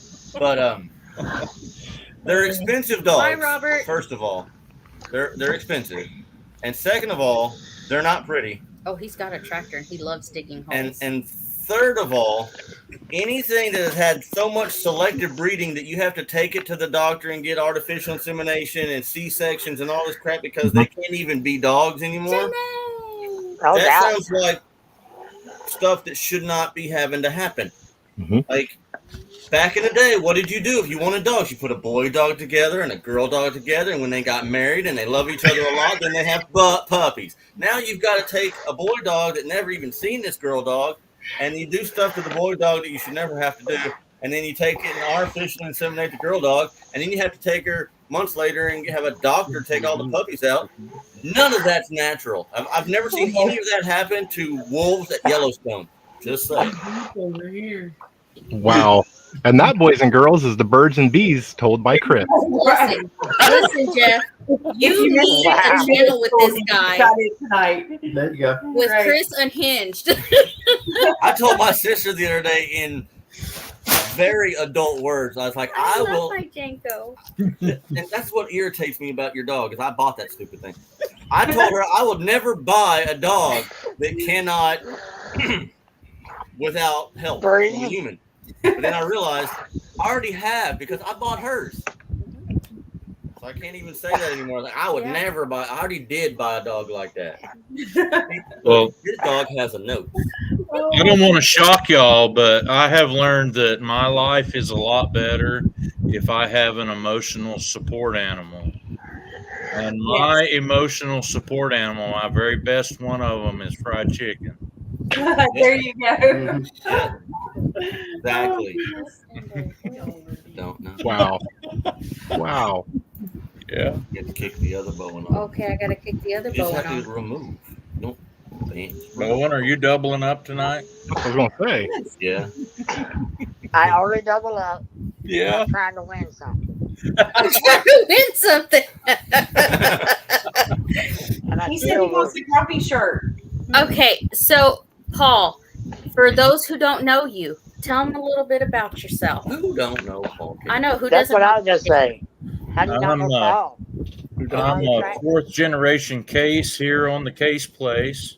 Not Case Knights. Centennial Farm. I hear. Yeah, just recently I've gotten the Centennial Farm designation. Nice. I farm, used to grow chickens for a company close to me, and we would grow something like 650,000 chickens a year. I told you. That's what From the baby chicks to long 4 pounds. barns are. And we got pushed out of that several years ago. So I have some enormous buildings that I find use for. And some of my main uses for those are I have a sawmill. In 2008, I bought a portable bandsaw mill and started sawing lumber and built my house. I built a house out of the lumber that I sawed, and I built another one since then and sold the first one to my oldest son. My parents are getting kind of aged, and I've actually bought all of their place in the last year here, or started buying it. But I've always farmed with my dad and my 2 sons, and we have beef cattle. Somewhere between 100 and 110 head of mama cows between the 3 of us now that we take care of, and we bale all of our own hay. I like old tractors. My color is my emotional support color is red. Brown color. Yeah. Farmall is my surname. So if you need to call me sir, just call me Sir Farmall. There you go. Nice, Dale. And I'm a little bit out of sorts right now because I hardly ever don't have overalls on. Oh, You yeah. don't have overalls on? Yeah. What is this, Paul? Are you okay? You look real close. Are you okay? You okay? can see where they usually are. The straps go over my shoulders, and it's much more blue there. I had an uncle that was like that. He always wore the bib overalls because he had like diabetic problems where he couldn't wear a belt, so he always just wore overalls. And when he came to our wedding, he didn't have overalls on. He went and got like nice dress, jeans, and like a button-up shirt. I didn't recognize him. I didn't know who he Nobody knew. was, and he's my uncle. I'm like, who is? Oh crap! Wow. Okay. Well, I It never was wore weird. them growing up, and believe it or not, the first church I also pastor a Baptist church. I'm on my third. The first one they let me out early for good behavior. The second one begged me to stay, but I was leaving, and I'm still at the third one. But the first church I was at, one of the ladies there gave me two pair of overalls that had been given to her husband. And I'm like, I don't know if I'll wear them or not. And I tried them on, and I'm like, wow, these things are comfortable. I've been wearing overalls ever since. But in 2017, I had an accident that made wearing overalls much easier than wearing jeans because I don't have a thumb on this hand anymore. And it's really hard to fasten pants when you have a belly that hangs over your pants, especially with no thumb. Go ahead and try it. I dare anybody to try it, and you can't do it unless you go ahead and cut your thumb off. So, and I wouldn't recommend that either. Right. Well, you know, the Bible does say, cut off your hand if you I attempt got to. I got in an accident at the sawmill, and I got into the edger machine, which is basically a big table saw. It's made to cut the bark off both edges of a board, and I was under it, and I didn't shut it off, and the blade grabbed my glove and pulled my hand into it and severed my thumb pretty bad. If anybody'd like to know, and if you don't, close your ears because Chris and I don't have no filter tonight. Uh, you would Me think neither. that might be a screaming pain or something you just couldn't stand. It felt like a paper cut that had sweat in it. That's what it Yeah. felt like. It just Wow. stung really, Nice. really bad. Yeah. Wow. I just got my first pair of overalls since I was a little kid. So, And I just, go ahead, I was going to say something. I was just gonna say I'll be right there with you wearing them. Yeah. I've got Yeah, some of my grandpa's overalls, like round the house, old school overalls, hmm and I don't wear them very often, but I have. Well, I've learned some things about overalls. Roundhouse are good. They're durable. They will turn you blue, something terrible. And they are the hardest thing to break in that has ever been created under the sun. And I've been wearing key overalls mostly for the last couple of years, and I really like those. They're not quite so hard on me. Well, let me ask y'all a question while we're on the subject because I have been searching and searching every time we go out to pick up feed or anything like that. Been trying to find a pair of overalls, and everywhere we go, they have men's, no women's, and I'm short. So, any suggestions? I know. Lisa was wearing overalls on one of her last video or her last lives. I don't know where those came from, but Oh, Well, wow. I ordered mine from Carhartt. I don't know if they're any good or Ginger. not. They seem like they are. our farm stores here carry overalls, and I don't know if they carry women's or not. But the women's farm stores we have are Tractor Supply and Atwoods. Yeah, We yeah. tried that out. Yeah. Yeah. His mom actually gave me a pair of his aunts, and she was a little bit skinnier than I am right now. I'm still working on it, so maybe I'll be able to fit into them before long. So, but yeah, I've been looking for a pair for a while, especially with the colder weather coming up, and it'd be so much easier just to throw something like that on and go out.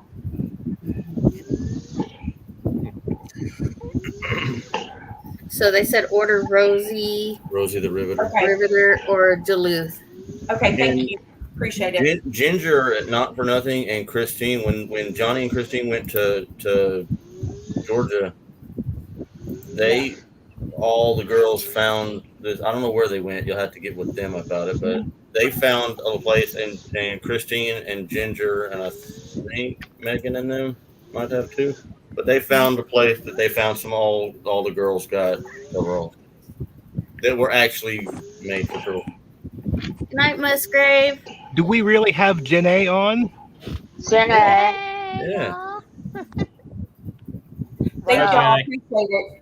Yeah, because I've been looking, and I mean, like if you go to Tractor Supply or anywhere like that, I mean, do they not realize that women do this just as much as the men do now? I mean, especially when you have your husband work outside the home, the women are usually at home taking care of everything. So, Well, you know, I don't know about the uninsulated like the normal ones, but I know Carhartt and Bernie, the little bear version, the knockoff Carhartt, Mhm. they're insulated bib overalls. They both have like a women's Okay. line as well for like when it gets cold because it's about to start that general direction. Right, But right. yeah, they have both of those big ones have a woman's line of insulated coveralls too. Okay, I'll definitely check them out. Yeah, we've been talking about just looking online, but like I said, I'm short, so sometimes it's easier to try it on to see kind of what size is going to Right. work.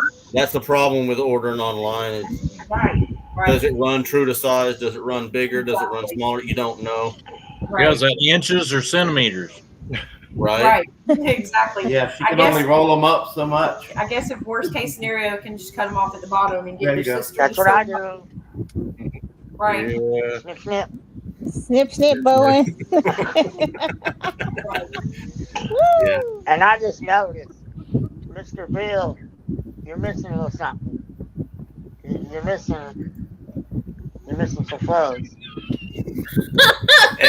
Everybody. Bill, you're missing some fuzz. Simple. I think he's got it. He's got a little He got pink weirdness. Paul's got a little scruff there. Well, Nice everybody's just beard. going in stages. He's just step one. There you go. Right. There you go. Everybody got to start somewhere. That's right. Well, nice to Don't meet let him give you celebrating trouble, farm Bill. life people. All the rest of us have had to earn our gray hair too. Right. I don't know. Hey, I can tell you about that not having women's overalls in the farm stores because I'm convinced because of YouTube, there's no farm women out there that don't just wear their underwear out in public. oh my God. You're right about that. Good grief. That's how they get their subscribers. You're right about that. Right. I gotta tell y'all, I was flipping through, like, because I like watching other homesteading channels. That's where we learn from. We learn from each other, whatever. And I about threw up. I really did. I was like, okay, well, this looks interesting. It's a girl working on a tractor. Nope. No, it wasn't. Nope.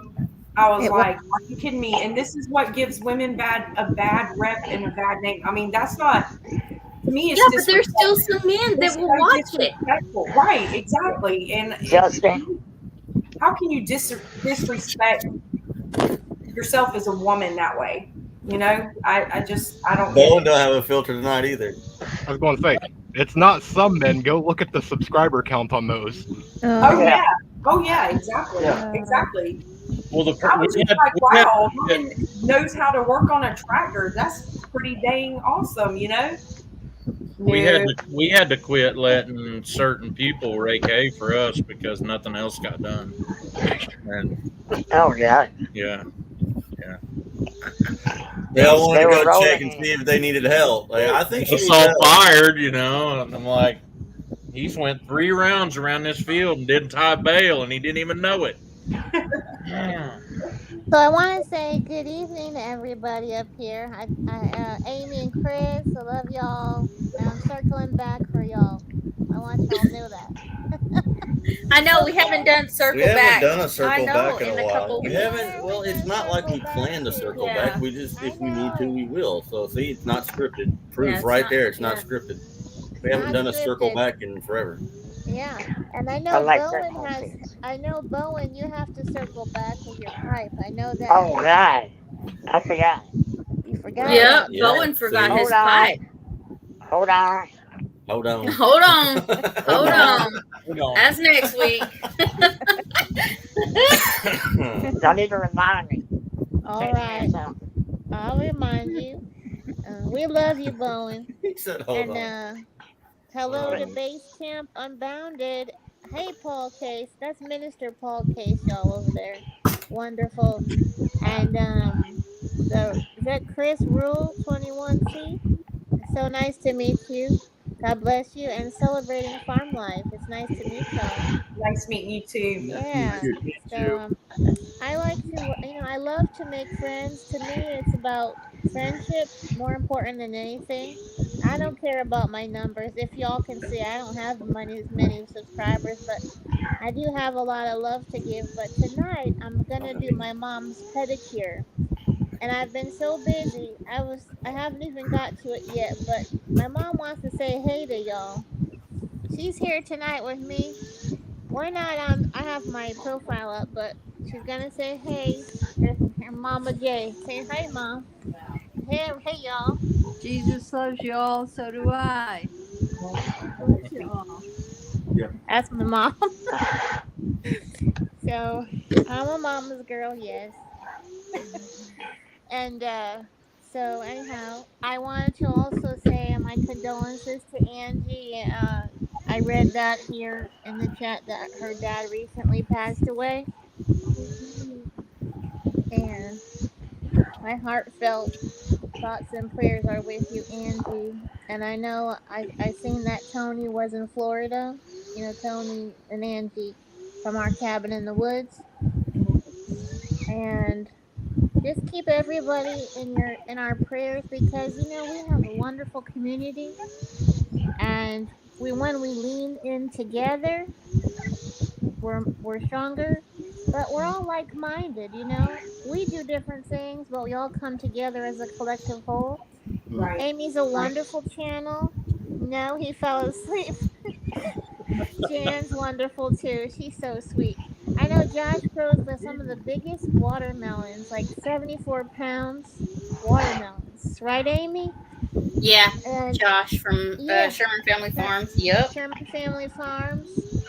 So we have a wonderful communities on here, and I know that Johnny, he usually comes up, and he's been under the weather. So y'all remember Johnny Gillum and Christine Gillum. Um, and everybody went up to Georgia, and they did get those overalls. The girls all had them. And Lisa and Jesse are all outstanding. And we were helping, if y'all stopped in and did a benefit for a little girl named Livia. She's going through a fight of her life. She's a warrior and with brain cancer. And she's been through already 23 cycles of chemos. She's on a feeding port, a feeding tube. So I want everyone to just understand how important each moment is and just be happy, be yourselves, don't be no one else, don't let anyone tell you nothing. Live your life, be free, be happy, but never be ashamed of Jesus. Right. Never, never back down. So I'm just gonna be real sweet tonight. I gotta get my mom's pedicure going, and I'm gonna do a live, and I'm gonna have y'all on it as my guests. I like to tap into people I'm invested in, and that doesn't mean nothing to do with money. You gotta win my heart first before you get anything else. Right. But it's important to me, and we try to make our rounds like Miss Andale from Andale Homestead. We got so many wonderful communities in here. And Bowen with Thunderstruck Ministries, he's up here on the panel. You Call know, to we, professional. yeah, and he's a big character. He's a wonderful heart and soul. And just focus I on don't that know what consciousness happened. that you guys feel. And I love the bulldog, Base Camp Unbounded. I didn't get his first name, Amy and Chris. Will It's y'all Roger. tell me? Roger, it's nice to meet you, Roger. I That was love. Diesel. Oh, the This beautiful, this is the name that can't be said on YouTube. beautiful dog, beautiful, beautiful. Love him. And Thank you. Dale and Nana from 9 Acres.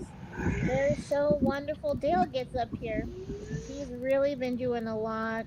Um, he does so much, Dale, and so much responsibility on his shoulders. And I'm just so proud of Dale and Nana. They're at 9 Acre Family Farms. Y'all check them out. They're in chat. wonderful people. And I just want to say thank y'all for coming. Thank y'all for joining in. And if you all need to connect with me, I'm going to drop my email in chat and then Amy can pin it up. But then if you'd like to connect, feel free to do so. And then, I can give you my direct phone number. I do have an email that's in there somewhere, but I'll put it up here and we can post it up. And shout out to Tina and Eric at Rainy Ridge as well. And everyone tapped in together. There's Pinecone Fest coming up. Jack Dyer and Deanna are going through some treatments. They have some coming up in called Oklahoma Homestead Rendezvous. Amy and Chris are going, I think, right, Amy? Yep. Yeah, and they're a really good channel to tap into. Dyer Family Farms, wonderful people. Y'all would love them. So that's coming up. And I don't know if I can make that one. I'm gonna try, but I'd love to see y'all if y'all go to Pinecone Fest. And there's so many things out here to tap into, and I encourage everybody just to have that good energy, push the positive energy out there. Life's challenging, and uh, I'm all about everybody else, not myself, and I try to help out as much as I can with as many as I can. If I have not been to your page yet, reach out to me, poke me in the shoulder, and say, "Hey, nice to meet you," or whatever. But I do make my rounds, and I will make my rounds. Yes. He is froze up. Yeah, I'll make my rounds, and I'll visit y'all one by one. So hold on, Hold on. hold on. But it's nice to meet y'all, Roger, and celebrating farm life up there. I didn't get y'all's names. I'm Mikey, and this is Bill. And I just wanted to give you a shout out on that Oh, fundraiser that you took a part of this yeah. past Saturday. That Yeah. was absolutely amazing. And Oh. y'all stuck right there through it. Y'all, they Mm-hmm. all day long, all day Yes, from ma'am. 7 a.m. to 11 p.m. that night. Yes, ma'am. Yes, ma'am. Mhm. Yeah, we were there, and Remy and So Rambling with the Brooms and Mhm. Jesse was a big help, and Lisa. Just we were all there, and we trooped it out. You all mean so much to me, and so much to Amy and Chris, and I want to speak on their behalf too because they have such beautiful souls, and sometimes you meet people like you just met and you're instantaneously drawn to them, and sometimes you want and you get that chance and opportunity to meet them in person, so y'all take that chance and do it Right, right. because Nana from 9 Acres always says if you're not living on the edge, you're taking up too much space. And That's right. that's it, in a good way, yep. in a good way, in a good way, y'all, in a good way. And I'm very grateful and thankful for y'all. And I know Amy and Chris are too. So y'all mean so much to us. And many powerful blessings and love. Yeah. Same to you. Yeah, Same to thank you. you. Thank you, Yeah. Tammy. Y'all get her done, okay? All right. You have a good night. God bless. Thank y'all. So Bowen, um, let us Just saying. Pay for the ticket. Bowen, you haven't talked in a little bit. So tell us a little bit about yourself, what you're doing, sir. I'm doing as little as possible for this house. Now, I just, right now, this weekend, we put away the garden, so there ain't nothing in it right now other than chickens, which is good, so the chickens can go in there and do what they do. And right now, just hanging out with the chickens, trying to do like Paul, digging in the word, just learning. But I ain't really doing a whole lot. I'm gonna start up. Well, I say start. I've had this channel for a while now, this unhinged channel. We do barbecuing. We do the unmentionable. I love you, Amy. That's for you. We do the unmentionable. And Unmentionables. yeah. And so I'm gonna start up that channel. See, I've been doing YouTube longer than any of y'all. But see, back in the day, YouTube wasn't a thing. So I would just post random videos. I'm trying, Amy. I'm trying of my collection before YouTube had rules. Before YouTube Back had one. then, they ain't had no rules. Anything went. You say anything, you show anything. And actually, back then, there was some stuff you couldn't show because everybody was normal back in those days. Everybody was But normal. anyhow, I digress. I'm reeling it in. I digress. I digress. Well, I already love your shorts, Bowen, so we all know that. Right? Well, no.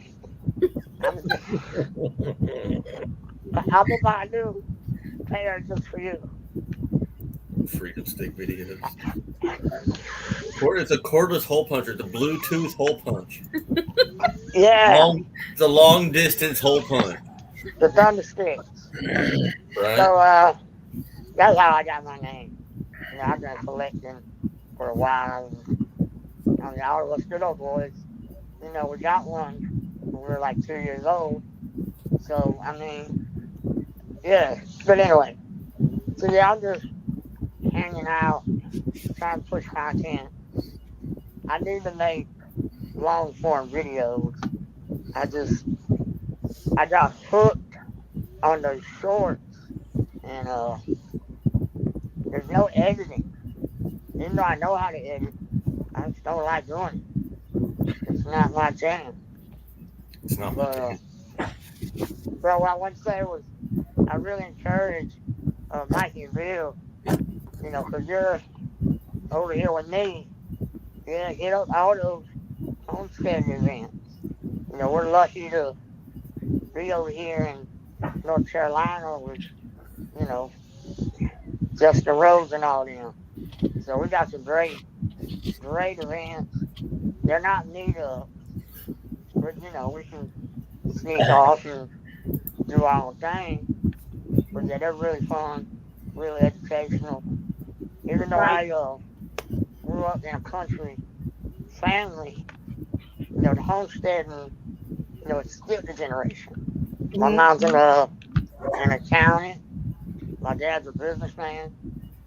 And so, you know, this archery. So he wasn't that far from the country. And we hunted out our lives.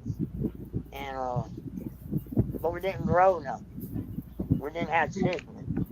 We didn't have, but when, that 1 year hit, y'all know what I'm saying.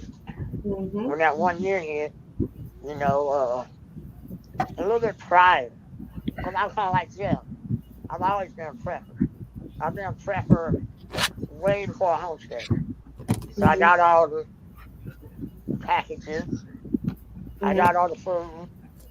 I got all the medical. I need a medical. So I got all the things. So I've been doing that since 2016. And so that's just me, this country boy, hanging out. I ain't got no paint buffer. But I got other tools though. Like seriously, I love tools.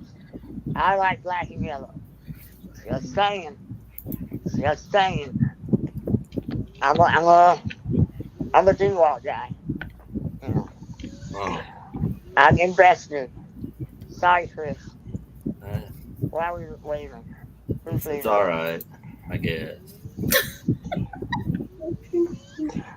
But yeah, I like the and blacksmithing. I do a little bit of that. Yeah. Just a little bit. That's a good trait. Mhm. Yeah. I mean, somebody got to learn to do it. He's getting good at it, Paul. I know. Paul is good at He's holding doing still really and good. looking good. He's got that. He's Right. got that smile on. Man. It's the perfect Every thing. now and then, I see him blink. Oh, goodness. Now, you don't want to get in a staring contest with Paul. He will smoke. No, he Yeah, will. because I don't know. let's do I it. take out these glasses. We can do There it. you go. Man. Oh, He'll get you there. Yeah, he'll win He He will will win. definitely win. for sure. Little known fact. I don't blink. Mhm. I just don't. I can, but it's not like a reflex like everybody else has. I gotta think about it. Because I have a muscle weakness that affects everything. Right. So I don't, I gotta think about breathing, blinking. I ain't thought about walking in a long time. That's just way too much work. I like the wheelchair. Mhm. But I just do. But anyhow, enough about me. But It was nice meeting you. Yes, We'll sir. definitely be over and checking you out. yeah, and check us out on Sundays. I go live every Sunday. Okay. I'm not as good as Paul. Brother Paul is the professional. I'll just still stand there and stumbled in the room, kind of thing. Had a late night, and the church was the only place to take me in. Well, all I got to say about Paul is if he does his live, all he has to do is put this picture up of him to get everybody's attention. If I disappear, will anybody notice? Right, exactly. Well, the nice part about being frozen and not the little black screen with it spinning, you could run and go get something to drink, make a sandwich, come back. Nobody Nobody knows. would even notice. Right, exactly. Anything. They wouldn't suspect anything. No. They would Somebody seen me get the milk and Oreos, didn't you? just put your Oh picture. man, I Recorded. miss the Oreos. You didn't share. I want Oreos. I see how it is, Paul. It's a little ways apart between us here, isn't it? I mean, I'm like as far northeast as you can go and stay in Oklahoma. Touche. Y'all are in Bowen's in North Carolina too? Yeah. Yeah. So, Bowen, what part of North Carolina are you in? So I'm close to Charlotte. And where at? I said I'm close to Charlotte. Okay. So you're not far from us at all then. Yeah, no. And Okay. watch my videos. You can really pinpoint it down Okay. where I'm at. But We'll yeah, definitely reach out to you. yeah, check us out. Thank you. Is your email address in your channel information? Yeah, the Amy can't seem to find it. But yeah, it's there. I promise. Okay. We'll reach out to you. I found it. Okay, You found I it? found it. God, I hadn't seen an email. I ain't seen it either. Just saying. I look. I'm not Yeah, one of I those know. YouTubers that don't check their email. yeah, Amy I'll would email have to you. know my email because I'm a loser on her lives. I don't win. Uh-oh. We've been I've got a traded for question. something more important. So real quick, I have a question. Did you just put this here, or has this thing been here all this time? We've been sitting on your shoulder the whole time, Jeff. I was just like, where did this come from? It's been there the whole time. You turn around and look and see if that was on the wall behind you. They're your Yeah. good angels. It just caught me out of the corner of my eye. I was like, what is that? We're always with you. Hey, Hi, see they're leaving. Say hi. Hi. He didn't wake up too long ago. Oh, okay, so Amy, who is that? this is Corbin. Hey, Corbin. That This is is our first number grandbaby. 28 Oh, look at of it. the Leonards. Hi, Corbin. See? They know you. Say Say hi. hi. According He's still asleep. Well, You got chocolate all over your face, sir. We're sorry if y'all hear the dogs. No, you're good. what fireman? He's like, there's a lot of people on the. I am a fireman. I know, right? Okay, so I need my glasses so I can see. Paul and sorry y'all. I need my glasses. Base camp. Where are y'all located at? He's in East Texas. Yeah, I'm in East Texas, about 20 miles from the Louisiana border. Okay. And Jeff there is in Ohio. Sam Rayburn and Toledo Bend Lakes. Oh, that's your puppy. And see, this is what we like because we're meeting people all over, you know. And you can leave your house and go 5 minutes up the road, and you can't find this type of friendship and as we refer to it, extended family. I mean, it just feels like a big extended family. Well, Mikey, let me confuse you just a little bit. I live in Northeast Oklahoma. My hometown would be Peoria. Okay. They're a suburb of Quapaw, which is a suburb of Miami, and nobody in their right mind's ever been to any of those places. and they don't say Miami. It's Anybody Miami. from up there spells it with an I, but they say it with an A. It's Miami. Miami, yeah. It's Miami is an Indian tribe. Right. Yeah. Okay, I'll be back, guys. Yeah. I was waving real big at Corbin, but I couldn't see me waving. I don't know what's up. Right. Stuck down here in the corner. Yeah. Yeah. So I enjoy this. I enjoy bringing up new channels, and this is basically like a shout out, I say, because I think it's because she's pushy, so she likes being a pusher. I am a pusher. She'd be an I'm a very- excellent drug dealer. No! She's a pusher.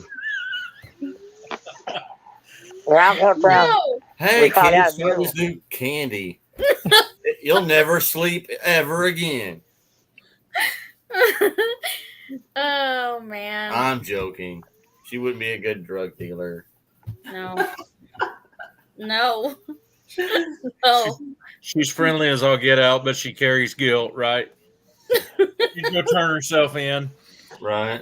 she's like Chick. Don't take her to the hood. Right. Ain't gonna work. See, I was going about that a different way. You wouldn't be a good one because you'd be like, and tonight on Amy's show, we're going to give stuff away.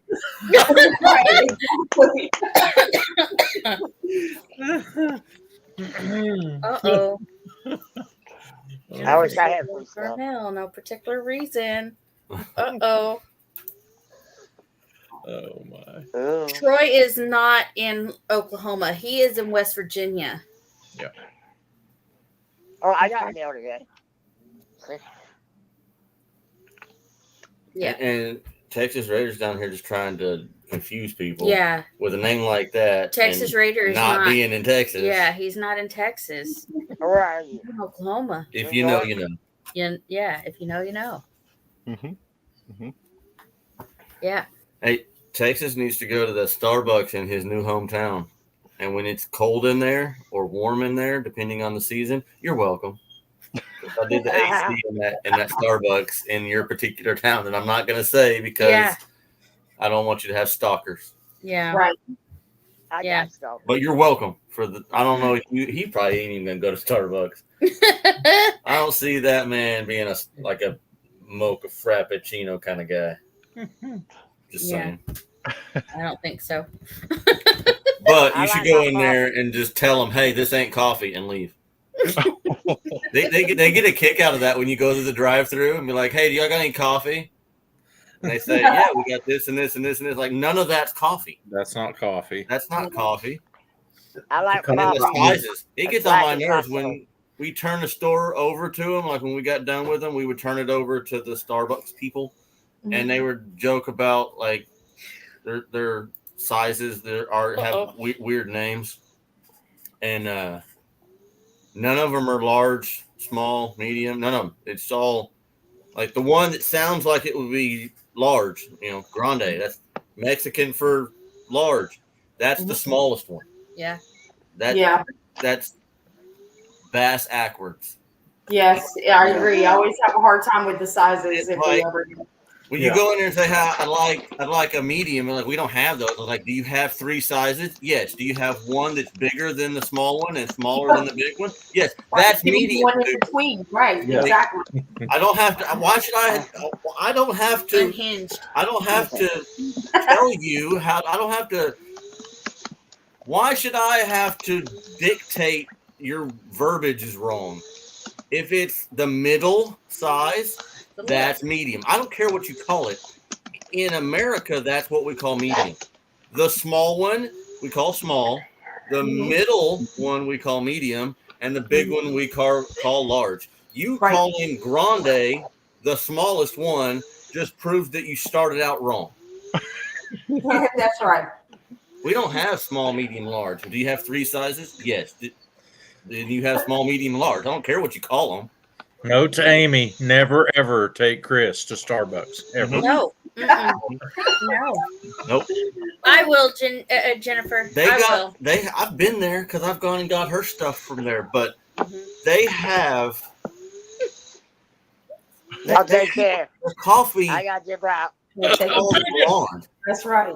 Like I bet if you just told him, hold on a minute. Yeah, Hold on. What are we holding on? I got you, bro, y'all. I'll see y'all for the next 2 hours. Right? No, I'm waiting for I think Janae. But anyway, Oh. I got to take out. Talk to y'all later. It's been Bye, Bowen. Good night, y'all. Good night, We'll be Bowen. talking again soon. I like Jennifer's idea. Never take him anywhere. That means I don't have to go nowhere. That works for me. I'm okay with that. Yeah. My wife says she can't take me anywhere. Right? Yeah. But I appreciate everybody coming up tonight. I know Jennifer's going to be It's only like, been 2 hours. What are you just slacking? okay, so I'll put him in a rant again here in a second. I just feel it coming. So, don't hold back, Chris. Say what you think. Right.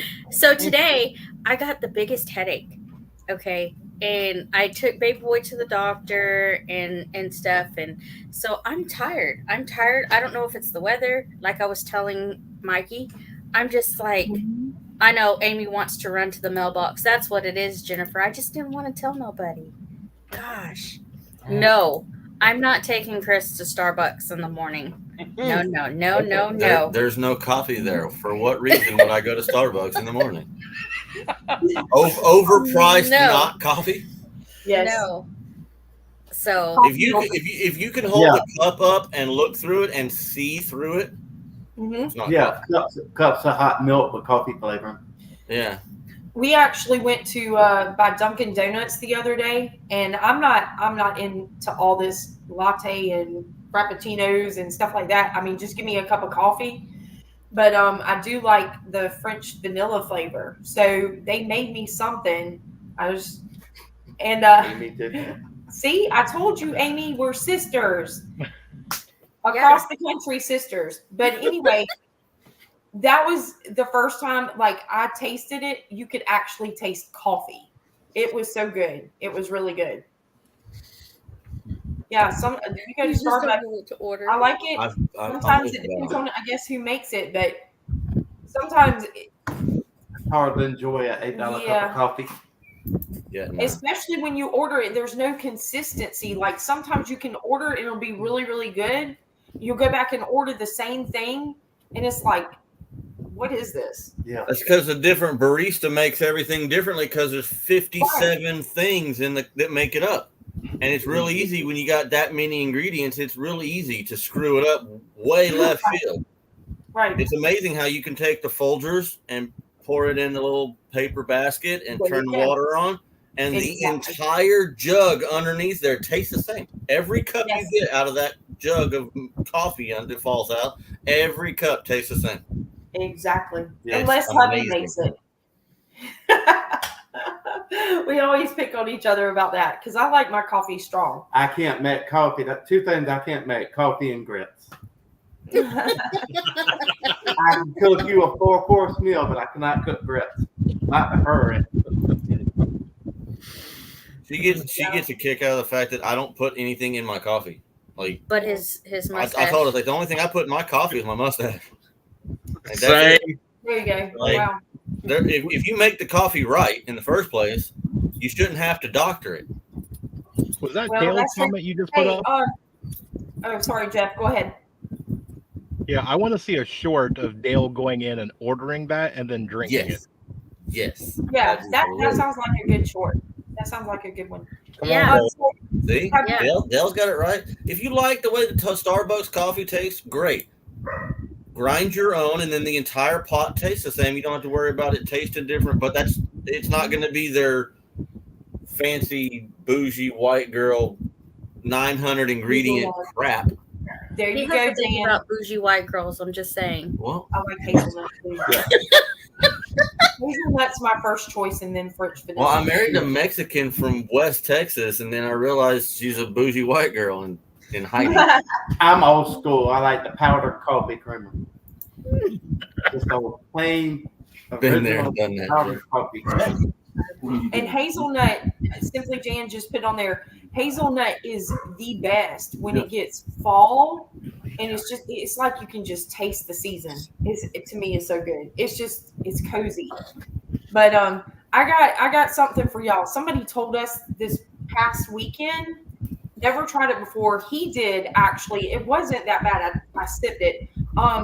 Coffee, no sugar. You put heavy whipping cream in it, just a little bit, and a dab of butter. But you have to use the grass-fed type butter. Just a dab of butter. Have y'all ever heard of that before? No, man. Yeah, that's really close to an Irish coffee, except for you gotta put the Baileys in there. When you do the heavy whipping cream, you put a spoon upside down and pour it across there, so it doesn't like super mix. It rolls across the spoon and just kind of floats. Mm-hmm. Right. It's an Irish coffie. Okay. But they usually put like Bailey's, like Irish whiskey or something. Right. In it too. Right. But yeah, that's like what you're talking about is pretty much everything but the whiskey. But yeah. Yeah, I think it would be good with Bailey's. That would be good. But Yeah, I do like Irish cream. The Irish cream coffee creamer. Mhm. I like that. Basic white Mexican girl. It was interesting. That was the first time. Excuse me, the first time I'd ever heard of that before. Hey, I am the little kid. In my life, I've been the little kid who threw a rock at a hornet's nest and then ran. Okay. And so I'm going to do that tonight since I've been holding this same face for almost half an hour. I have to know, and this will surely be the topic after I leave because I'm going to ask this and then leave.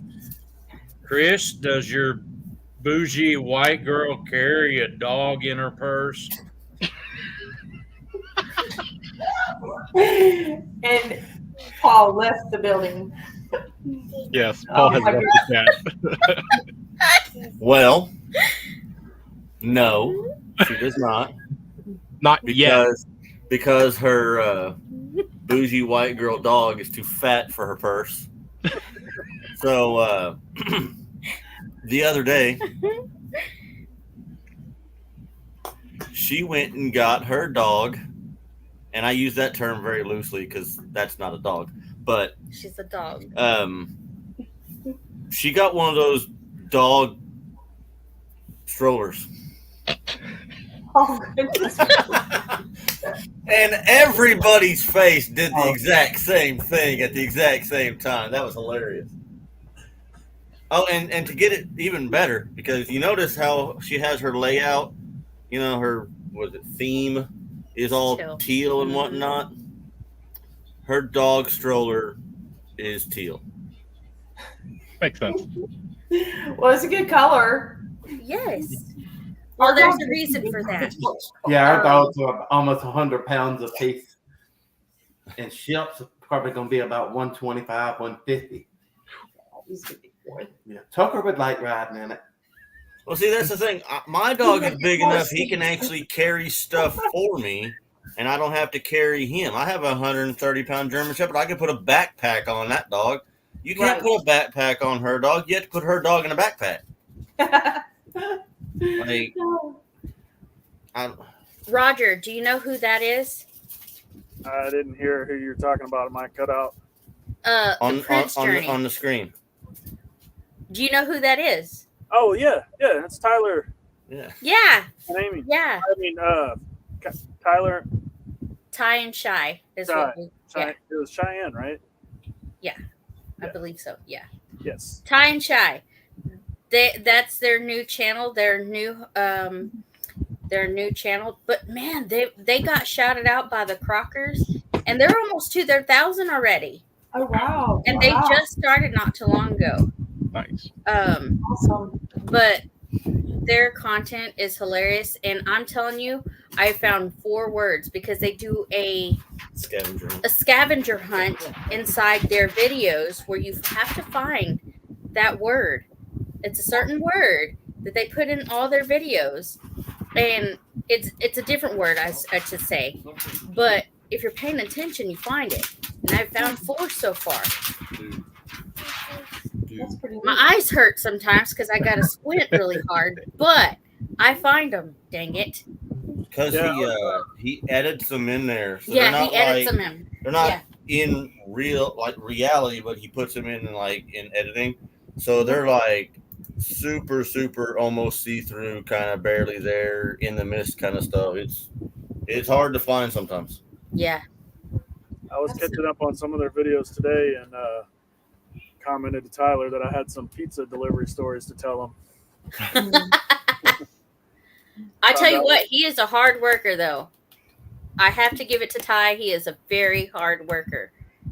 He's constantly doing something. Always hustling. Always. What are the words? Tell us, Amy. You gotta watch their videos. But yeah, if somebody will share, you're doing good, Amy. If somebody will share their link, go check them out. We met them at BAMFest, and when we met them at BAMFest, they were just subscribers. They didn't have a channel, and they just started. So yeah, they're awesome. They're awesome. Good people. Definitely check them out. Good people. So that's what we like here. They're moving to Oklahoma too. Hurt that he showed up in an OSU shirt. I mean, yeah, it doesn't help that. I mean, it does. It really does. It helps that he likes OSU. He didn't say he likes Go Pokes. OSU. He just went to the store and got it. Hey, listen. He's wearing it. And got Oklahoma stuff. He's wearing it. Go Pokes. Just saying. Go Pokes.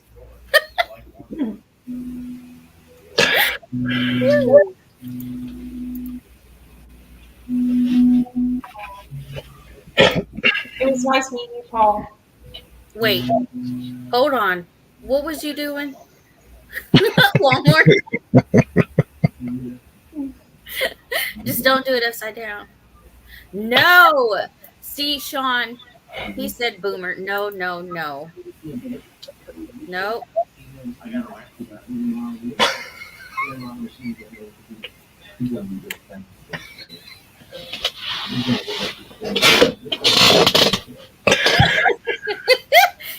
Oh man. Wow. I love it. Well, thank y'all for coming on. I'm gonna Oh no, here goes another Here we go. Okay. Hold on. Here goes another. I have a legitimate reason why you should like OSU better than OU. Okay. Okay. The Sooners are named after the land run thing, right? Everybody knows that. Why would you choose to be named after cheaters? When you're a sport, like your whole thing is playing football or whatever sports OU does. They do all kinds of sports, but they're big about football. But you're named after cheaters. That just doesn't that's not a good start. That's not a good kicking off point.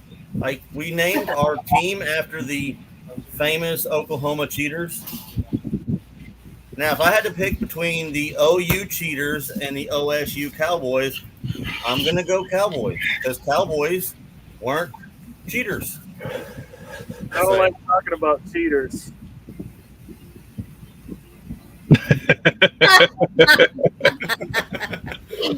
Just saying. Amy, I scheduled my life for 2 more hours. Not cool. That's where I'm not biased at all because, my dad went to OSU. So, just saying. Well, here's your OSU anyway. See, I got to keep reminding myself that you're Oklahoma because you're like OU and OSU, and I'm sitting here going, why is he talking about Ohio sports? No, the real OSU, not that OSU.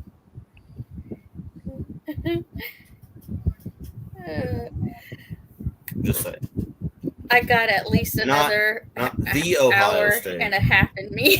That's why. Is that why they put the so hard in there? The Ohio State. Yeah, they put that in there, and then they actually took that to get it copyrighted, and they got shot down. So, yeah, They tried to copyright the word Yes. the. yes. Oh wow. Like Wow. trying to copyright the word a. Yeah. Just it's a letter. No, it's a Lauren word. and Joel. No, it's a letter. No, it's a word. Hello, Lauren and Joel. So the legend is true. Amy does do Yeah, 27-hour lives. we're working on 2.5 hours now. So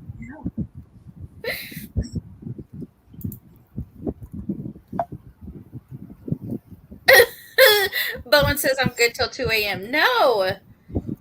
I've got OSU jokes though. If the OU people want some OSU jokes, you know why they call it Stillwater? Because they throw a rock in a pond every time they get a touchdown. Stillwater. See right here. What Troy's question is, do you know every channel I go on, I get all the little pokes, and I even have somebody that tells me Ohio's not even real. Ohio, the state, is not real. What? Oh, okay. Coffee break time. Well, then where are you at? That's funny. I'm good till 5 a.m. Well, we're No. not. We're not. So. No. Jeff, how many hours ahead of us are you, or behind, or whatever? Like, Well, are you are you just one time zone past us? Yeah, because we're pushing close to midnight. Yeah. Okay, so Jennifer is 2, right? I think so. Because she's like East Coast. Yeah. Time zone. Oh, it's just her, Lauren. Joel passed out 2 hours ago while Mama V and I were plotting and planning. Oh goodness. Do a sleeping live, Chris? No. Ohio doesn't feel real. They are in Ohio. The Prince Journey is in Ohio right now. Right. Yeah. For now. For now. Yeah, for now. She's 2 hours past, yeah. Yeah.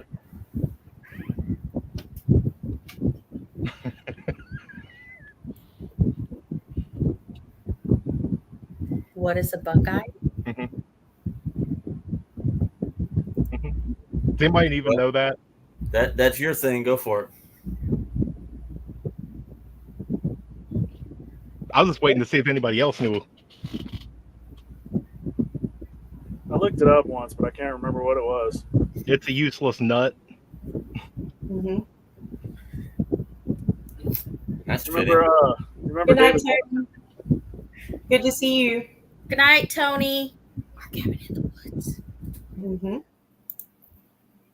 A bean. Y'all talking about the Buckeyes, like the Akron Buckeyes, or Ohio State. Mm-hmm.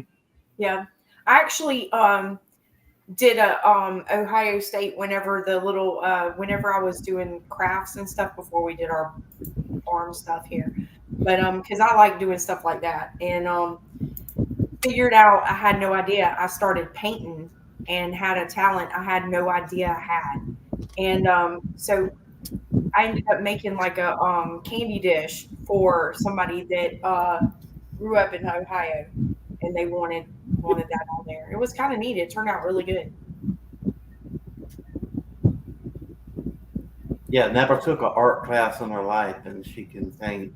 Yeah, all kinds of. I haven't been able to do it since we've had the farm. I kind of miss it, but I like this better.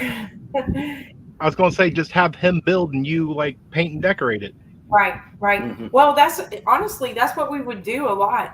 Because we would make a lot of stuff like out of pallet wood and stuff like that. I actually painted a barn quilt that I'm wanting to finish and get hung up on our barn. So I just got to put a coating on it so it won't get messed up in the weather. So it's kind of neat being able to do stuff like that. Instead of going and spending hundreds of dollars, you just kind of do it yourself. So Yeah. it's kind of neat. We used to do stuff with like 3/8 plywood. We would take a router and we would route stuff out and carve stuff on it and do weird like yard art and whatnot. And she would paint it. I would get the projector and project it on there and cut it all out and do the rounded the edges and all that good crap and water seal it. And then she would paint it and make it look like stuff. We made her parents like a Santa and Mrs. Claus kind of thing, and they put it like on both sides of their fireplace. It looked really neat. Like That's cool. 2.5, 3 feet tall. Mm-hmm. It was neat. That's cool. Yeah, I just make things like actually I think you can see it in the video behind my head like that right there. That's it's pallet wood cut and stained and then mason jar. Can y'all see it? Yeah, we did one kind of like that, but instead of a mason jar, we went to like Hobby Lobby had these little tiny, looked like old school lanterns, and they had like, but a tea light goes in them instead. But basically that they look neat. And we went to like craft fairs and Broken Arrow and stuff, and like $40-$50 for the booth, and then you sell all day long for 2 days. We usually didn't make a lot of money, but we didn't lose money, so Yeah. we had other little projects and stuff that we took up there too. Right. It's always fun. He used to drive me crazy because we would go Hobby Lobby. I could live in there, and I haven't been in a long time now. But every time I would see something that I like, he's like, "We can do that," and I'm like, "Really?" So I guess he had more confidence in me than I did. But him, I can tell him, I'm like, I can show him or tell him something that I want him to build, and he does it. It's amazing. So it's fun though to be, and especially when you have a downtime, to kind of give yourself something to do to keep busy.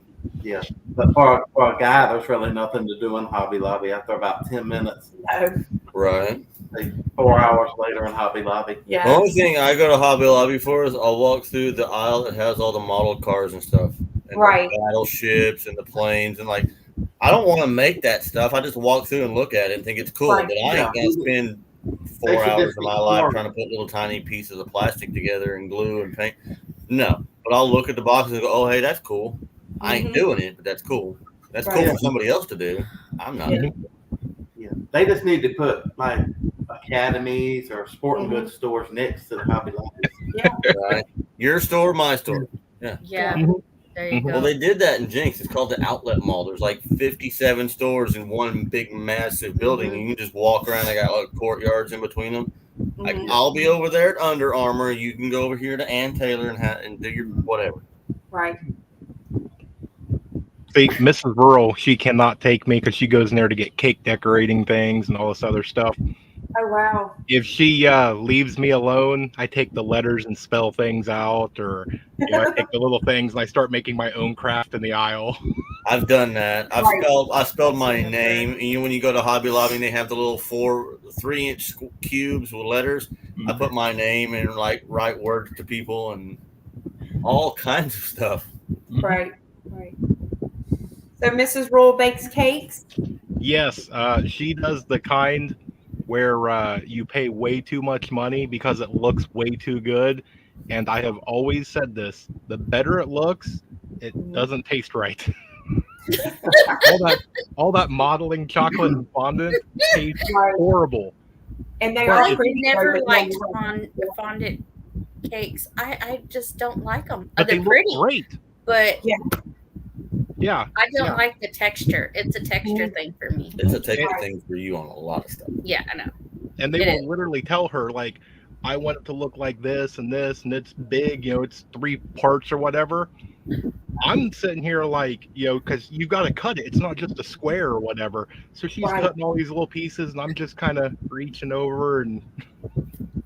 My mom used to make cakes when I was a little kid. Me and my sister would sneak into the freezer.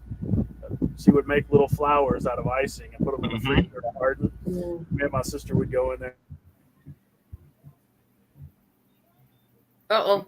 Did he freeze up? No, he froze. Oh, man. Oh, Give Elon Musk a chance. I know, right? Base Camp's got the stare down now. Oh, there he is. There we go. I got a funny story about icing. Hold on. Let him finish his story. He's got a story about icing. Yeah. Let him finish his story because he froze. I was just saying that my mom would make cakes and she would make the little flower icings or flowers out of icing and put them in the freezer to harden. And me and my sister would sneak in there at night and eat all the icing flowers. She'd get up the next day and not have any flowers. Oh, She would get so mad. Then Holy crap, Jan. $600 for a cake. No. Yeah, he did. That sounds like a wedding cake. Yeah. Graduation cake. Golly. $600. Would you graduate Harvard? No. Ohio State. Yeah, Ohio State. No, the Ohio State. Yeah. No, the funny thing about icing, my favorite kind of cake is spice cake. It's great. It's amazing. Well, my grandma used to make it all the time.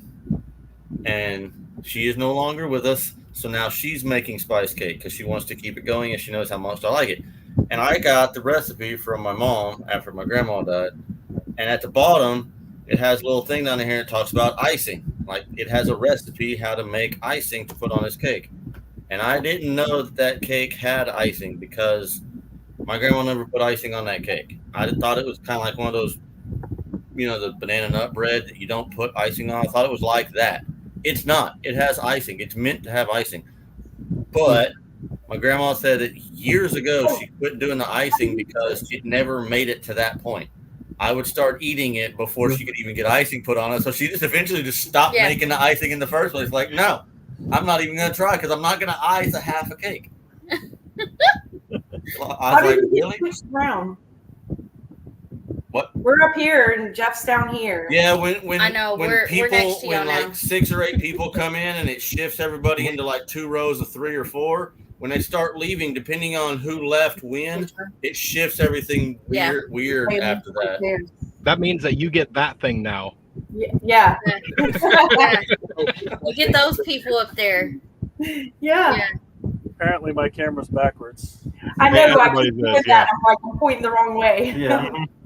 But I still am. I keep waving, and I'm like, why is it? It's really hard to like point at people. Like when you want to point at like somebody here, I can point at, because in reality I can see it. But if I wanted to point at like Jeff, I have to remember that's not Jeff, because to me right here, down and right is Jeff. But in the camera, I'm pointing at absolutely nothing over there. I have to do this crap to get Jeff, because everything's mirrored and I'm looking at it.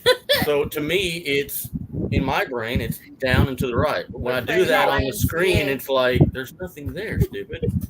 It's like backing up a trailer. You just got to do it in reverse way. Yeah. Right, exactly. Do you know the center mirror of your car is different than the side mirrors on your car? No, I don't. I don't do fancy things. It's not. It's actually made differently. When I grow up, I want to be like Roger and have a Jeep. But Yeah. when you grow up. When I grow up. Got a good truck with trade. I love my Jeep, but I need a truck. I want a Jeep so bad. I don't think you heard the conversation earlier about my truck. I did. Oh, you did? I was in the comments. I need a truck. He needs a truck. See. Somebody just needs to loan you a Jeep for about 2 weeks, and you pay for the gas, and then you won't want another one. Yeah, and I made the mistake of putting bigger wheels and tires on my Jeep, and the gas was. And the I'm tires, actually proud of my truck for like how good a gas mileage it gets with the 37s. You said gas. Gas mileage. Oh. Fuel economy. Oh, okay. Better fuel economy. Yeah. Thank you. I had a 97 TJ7, and it averaged about 12 and a half, 13 miles to the gallon. Yeah. I was really happy with my truck. When we took it to 10 Killer was the first time we really got a good idea of fuel economy, because like longer distance, a lot of highway, kind of a good hour and 15-minute one-way drive, you can really check your fuel economy better. And for a 94 Ford 1-ton with 37s, I'm getting 18 in diesel. I'm like, okay, I'll take it. There's brand new trucks that are bragging about 15 to 18 and 20. And it's like, I got a 30-year-old truck. Heck yeah, I can handle 18. It's great. I think that was back when diesel was $5 a gallon, though. So 18 was not great at $5 a gallon. So no, it's not. I'm glad it's lower now. I thought it's 2004. It's got 33s on it. It gets about 19 with the 6.0 motor in it. But. Yeah, mine's got the old school 7.3 before the EPA got a hold of it and murdered it. Well, where you got to pay $20 more for a bottle of death fuel to go in it. Yeah, exactly. I don't have to worry about all that extra crap that goes. My work truck's that way. Not only mine's old enough I can run red diesel in it, but if anybody from the DEQ is listening, I would never, ever, ever do that in a rig that goes on the road, because that's illegal, and I don't do illegal things. Exactly. Yeah, my work truck's that way. Not only I put $160-something worth of diesel in it, then you got to go pay $25 for a bottle of dang death fluid. Yeah, which is ridiculous based on what that is actually made of. That death fluid. When you really research what that is, why are we putting that anywhere near a car? That's ridiculous. Exactly. Like, there's a lot of cars. I'm not going to say what it is, because this one over here, the muzzle, I'm not going to say what DEF genetically is, because it's gross. Like, and my dad, since he went to college at OSU, he went for like diesel engineering and mechanicking and all that crap. He actually did a study on the exhaust profiles of a gasoline car and a diesel. And there's more toxic, cancer-causing chemicals coming out of any gasoline-powered car than comes out of my diesel. But the problem is perception increases reality.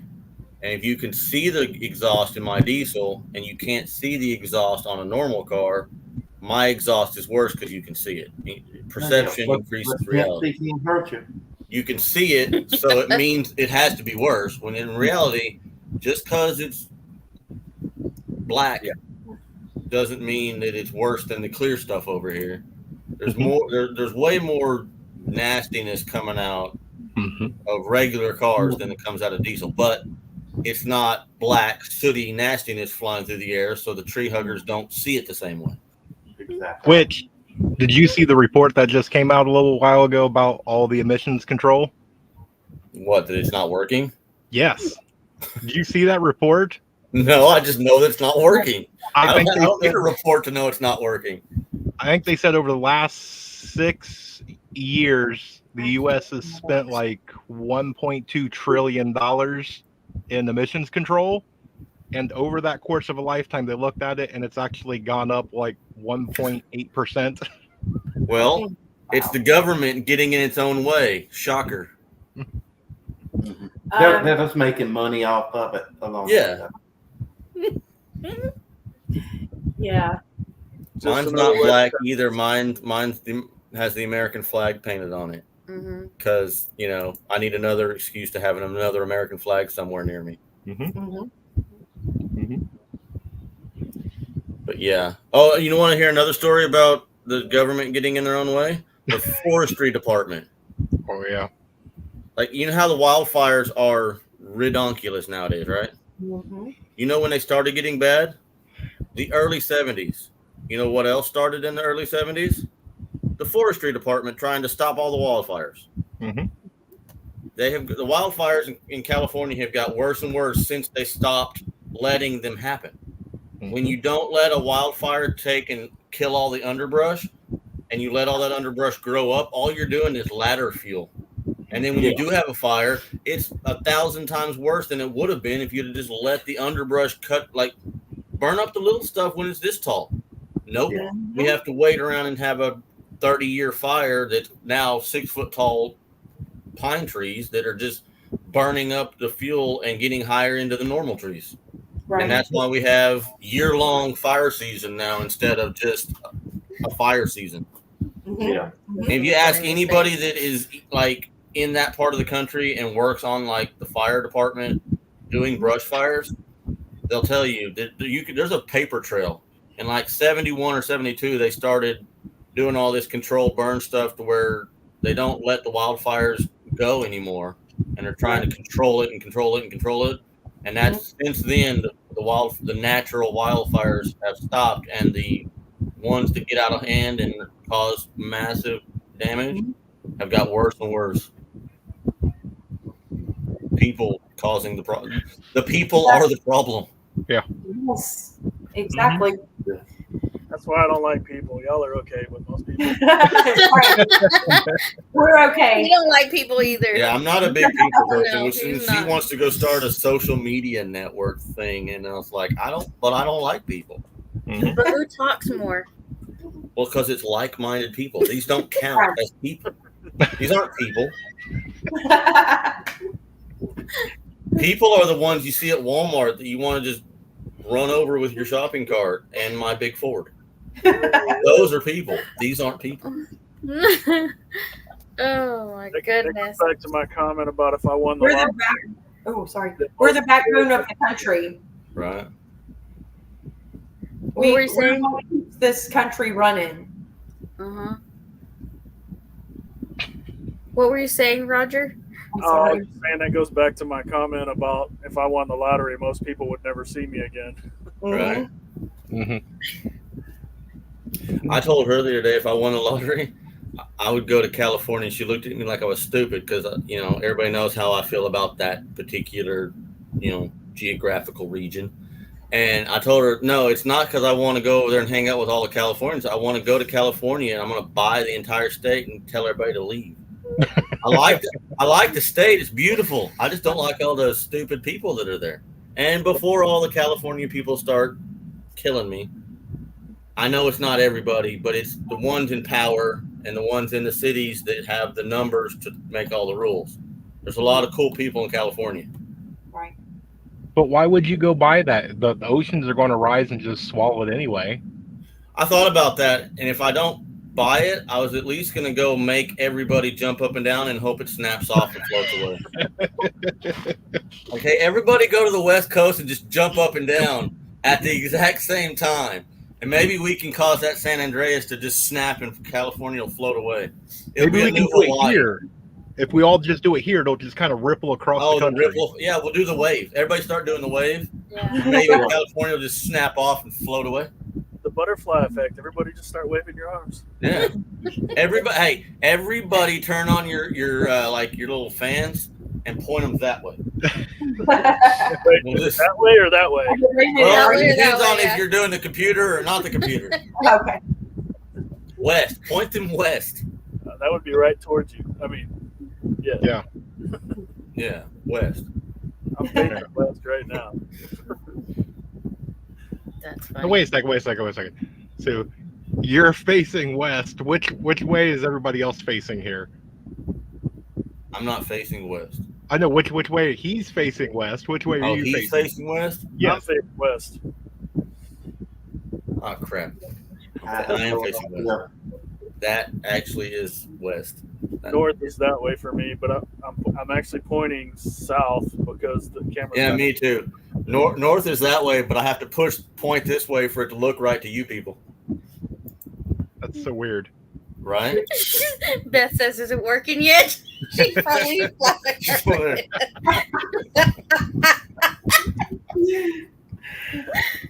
Which way? That way. I'm facing southwest or southeast. I was joking with him a while ago. I'm not facing west. He is. Well, we actually are. Yeah, we are. That is west. Yeah. Yeah. Mhm. Dang it, Jeff. Golly. I know. I Right? just felt left out because I'm thinking I'm the only one facing east. And listen, you have more of us tomorrow, remember, because of me and Chris, because we're joining your live tomorrow. I was know. gonna- So you get more of this unhinged Chris. I'm going to let him go though because it's not on your channel. So he can There come you over go. here and just go for it. Well, go Google some talking points that you know will get under my skin, and then just. I've been writing down all night, homie. I got it all. Oh, Chris don't like that. Okay. So if y'all didn't you ain't know, got enough paper for that list. if you didn't know, Leonard Mountain Homestead will be joining Rural 2IC, the Rural Report, on his live tomorrow, 8:00 Central Standard Time for us. Mhm. 8:00 Central Standard It's Time called for standard us. for a reason because this Yeah. is the standard. Central Standard Time. I Central agree. Time. Central. 8:00. You're outnumbered. I'm sorry, Jeff. Everybody else on the screen is from here. Yeah. No, that's true. So Mhm. majority rule. And technically it doesn't even matter because it's our computer. We can just turn it off. That's true. So I'm just saying. Majority really don't matter. I mean, we have the majority, but that doesn't matter either. I can click a button up here and everybody goes away. So the joyful thing of running a Facebook or YouTube or whatever this You're crap on the is, wrong time. Jennifer, I'm heading that way if you're having snacks. I can just turn it off. Well, here's the only thing about this going this long. I'm blaming them because I'm in my pantry, so I can just get snacks whenever I want. Right? Jennifer's like, "You got snacks." He's Oh, been you hiding see his Jeff snacks. doing this number. Like, That's the sad part is we don't ever buy anything small. We just always buy in bulk. Mm-hmm. and you need to rotate so you don't have like old stuff in your go bag, and so you need to Right. rotate anyway. So you might as well eat it for rotational purposes. Like you gotta be smart about it. Well, that's just little rural snacks, so he doesn't know I'm eating his stuff. Hey, they need rotated too. It's okay. Except Twinkies. You can put Twinkies in your bag. They'll last forever. He won't miss Right. one Rice Krispie treat. It'll be okay. Little Roll's gonna get up in the morning and be like base camp over there, eating all the flowers out of the freezer. He's gonna get up and go try to make his lunch for school and be like, "Where's my snacks? Where's all That's a my good food reminder. from? I got to get rid of the evidence. I ate them all." Right. Snacks? Did somebody say snacks? Yes, Jeff has snacks. Jeff has I snacks. know, right? So we will be on Jeff's live tomorrow. We were supposed to be on his live sooner. Months ago. Yeah. Mm-hmm. But I had to cancel it. I was in the hospital with my daddy, and then yeah, that happened. I would say something, but I can't say adult words on here. Save it for tomorrow. Yeah. Poo happens. Yeah. Yeah. It happens. Yeah. So I don't know if that ever gets any easier, but you just have to take it one day at a time. One day at a time. And we're here for you. October is 2 years since mine died, and it still sucks. Yep. We're all here. We got your back. It never doesn't suck. It just sucks. Yeah. It's like one of Corbin's those. crying. What? Corbin's crying. Oh well, yeah, spit happens. He gonna die. Crying ain't dying. Calm down. Well, we better. I'm gonna go tell a 2-year-old to suck it up, Buttercup. Then I'm gonna have to get off so that I cannot. Then I'm gonna pick him up show and make my it all other better. side But on I'm live. gonna be rude first, so he knows how to take that, and then I'm gonna pick it up and make it better. I can get on to him and make him cry. Like I'm gonna walk over there, I'm gonna smack his hand. Don't listen. I'll smack his hand. He drops whatever he's supposed to drop 10 minutes ago, and he'll start crying about it. But he still wants me because I'm his favorite. Even though I'm the problem, he still wants me. It's hilarious. Well, it's not the problem. Kids need that. They Right? Yeah. That's I mean, why I still do it. He ain't even my kid, and I'll smack him. So yeah, they need those boundaries. I hope Maribel's on here. Maribel, I'm gonna smack your kid if he needs it. We're gonna get DHS out here. Hey, DHS. I smacked my kids growing up, and they're all okay. Ain't none of them died yet, and a couple of them are actually pretty decent human beings. A couple of them are. Well, I'm not deluded. I know it worked on some of them, and it didn't work on some of them. I think there needs to be more of that in this world. Right? Yeah, I agree. Hey, it didn't hurt us, Right. Well, it did hurt at the time. Right, exactly. Like my butt hurt, but we came out better for it. exactly. Yeah. We came out a lot better for it. Right? I am so tired. I said about an hour ago that we were gonna get off. Oh yeah, we're gonna get off here at 10 o'clock. No, we're not. 3:01. 3 hours. Another 3-hour live. I know. Yeah. Amy has the marathon lives. Yeah. We did do one till tomorrow. Yeah, Well, we're not gonna do it. No. A couple weeks ago, wasn't it? Well, technically, it is tomorrow here. I know. It's here. This happens to Jennifer all the time. I'm saying like from today to tomorrow in the same time zone, not starting in one time zone and ending in another. But yeah, we had one a couple weeks ago where we actually went till midnight. After midnight. We had a 4-hour live. Yeah. And I got up 5 hours later and went to work. Yeah, he's probably ready to count some sheep. Yeah. Yep. I gotta go check the mail because I may have mail. Gail's on the other side of us. It's only 10. You're a wimps. It's only 10 p.m. Yeah. Over there. Oh yeah, which way? Well, Over technically, there. she's behind us. Yeah. Literally, Okay. in time Behind and the wall. physically. There you go. See. We're facing west is that way. She's that way. Yeah. She's west of us. You got the directions mixed up again. See? Thanks, Jeff. Right. But we'll see Might be y'all. all If y'all join us in chat on the Rural Report, we'll be there with Jeff tomorrow with the unhinged Chris again. Well, I just subscribed to the channel. So I'll Jeff, try to did you email Leonard Mountain Homestead or Mr. Leonard Mountain Homestead? I will email somebody. Okay. Whoever's email I've got. Okay. I promise I won't share it with nobody. Yeah, it's probably written on a bunch of walls anyway.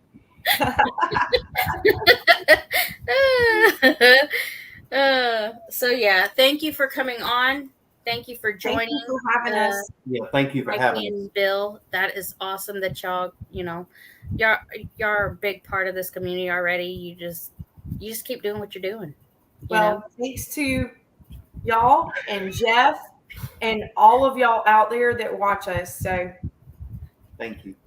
love y'all. Yes. I'm Thank gonna you give for coming everybody on, kisses Roger. Bye, thank you. y'all. Good y'all. night, everyone. y'all and you. Yes.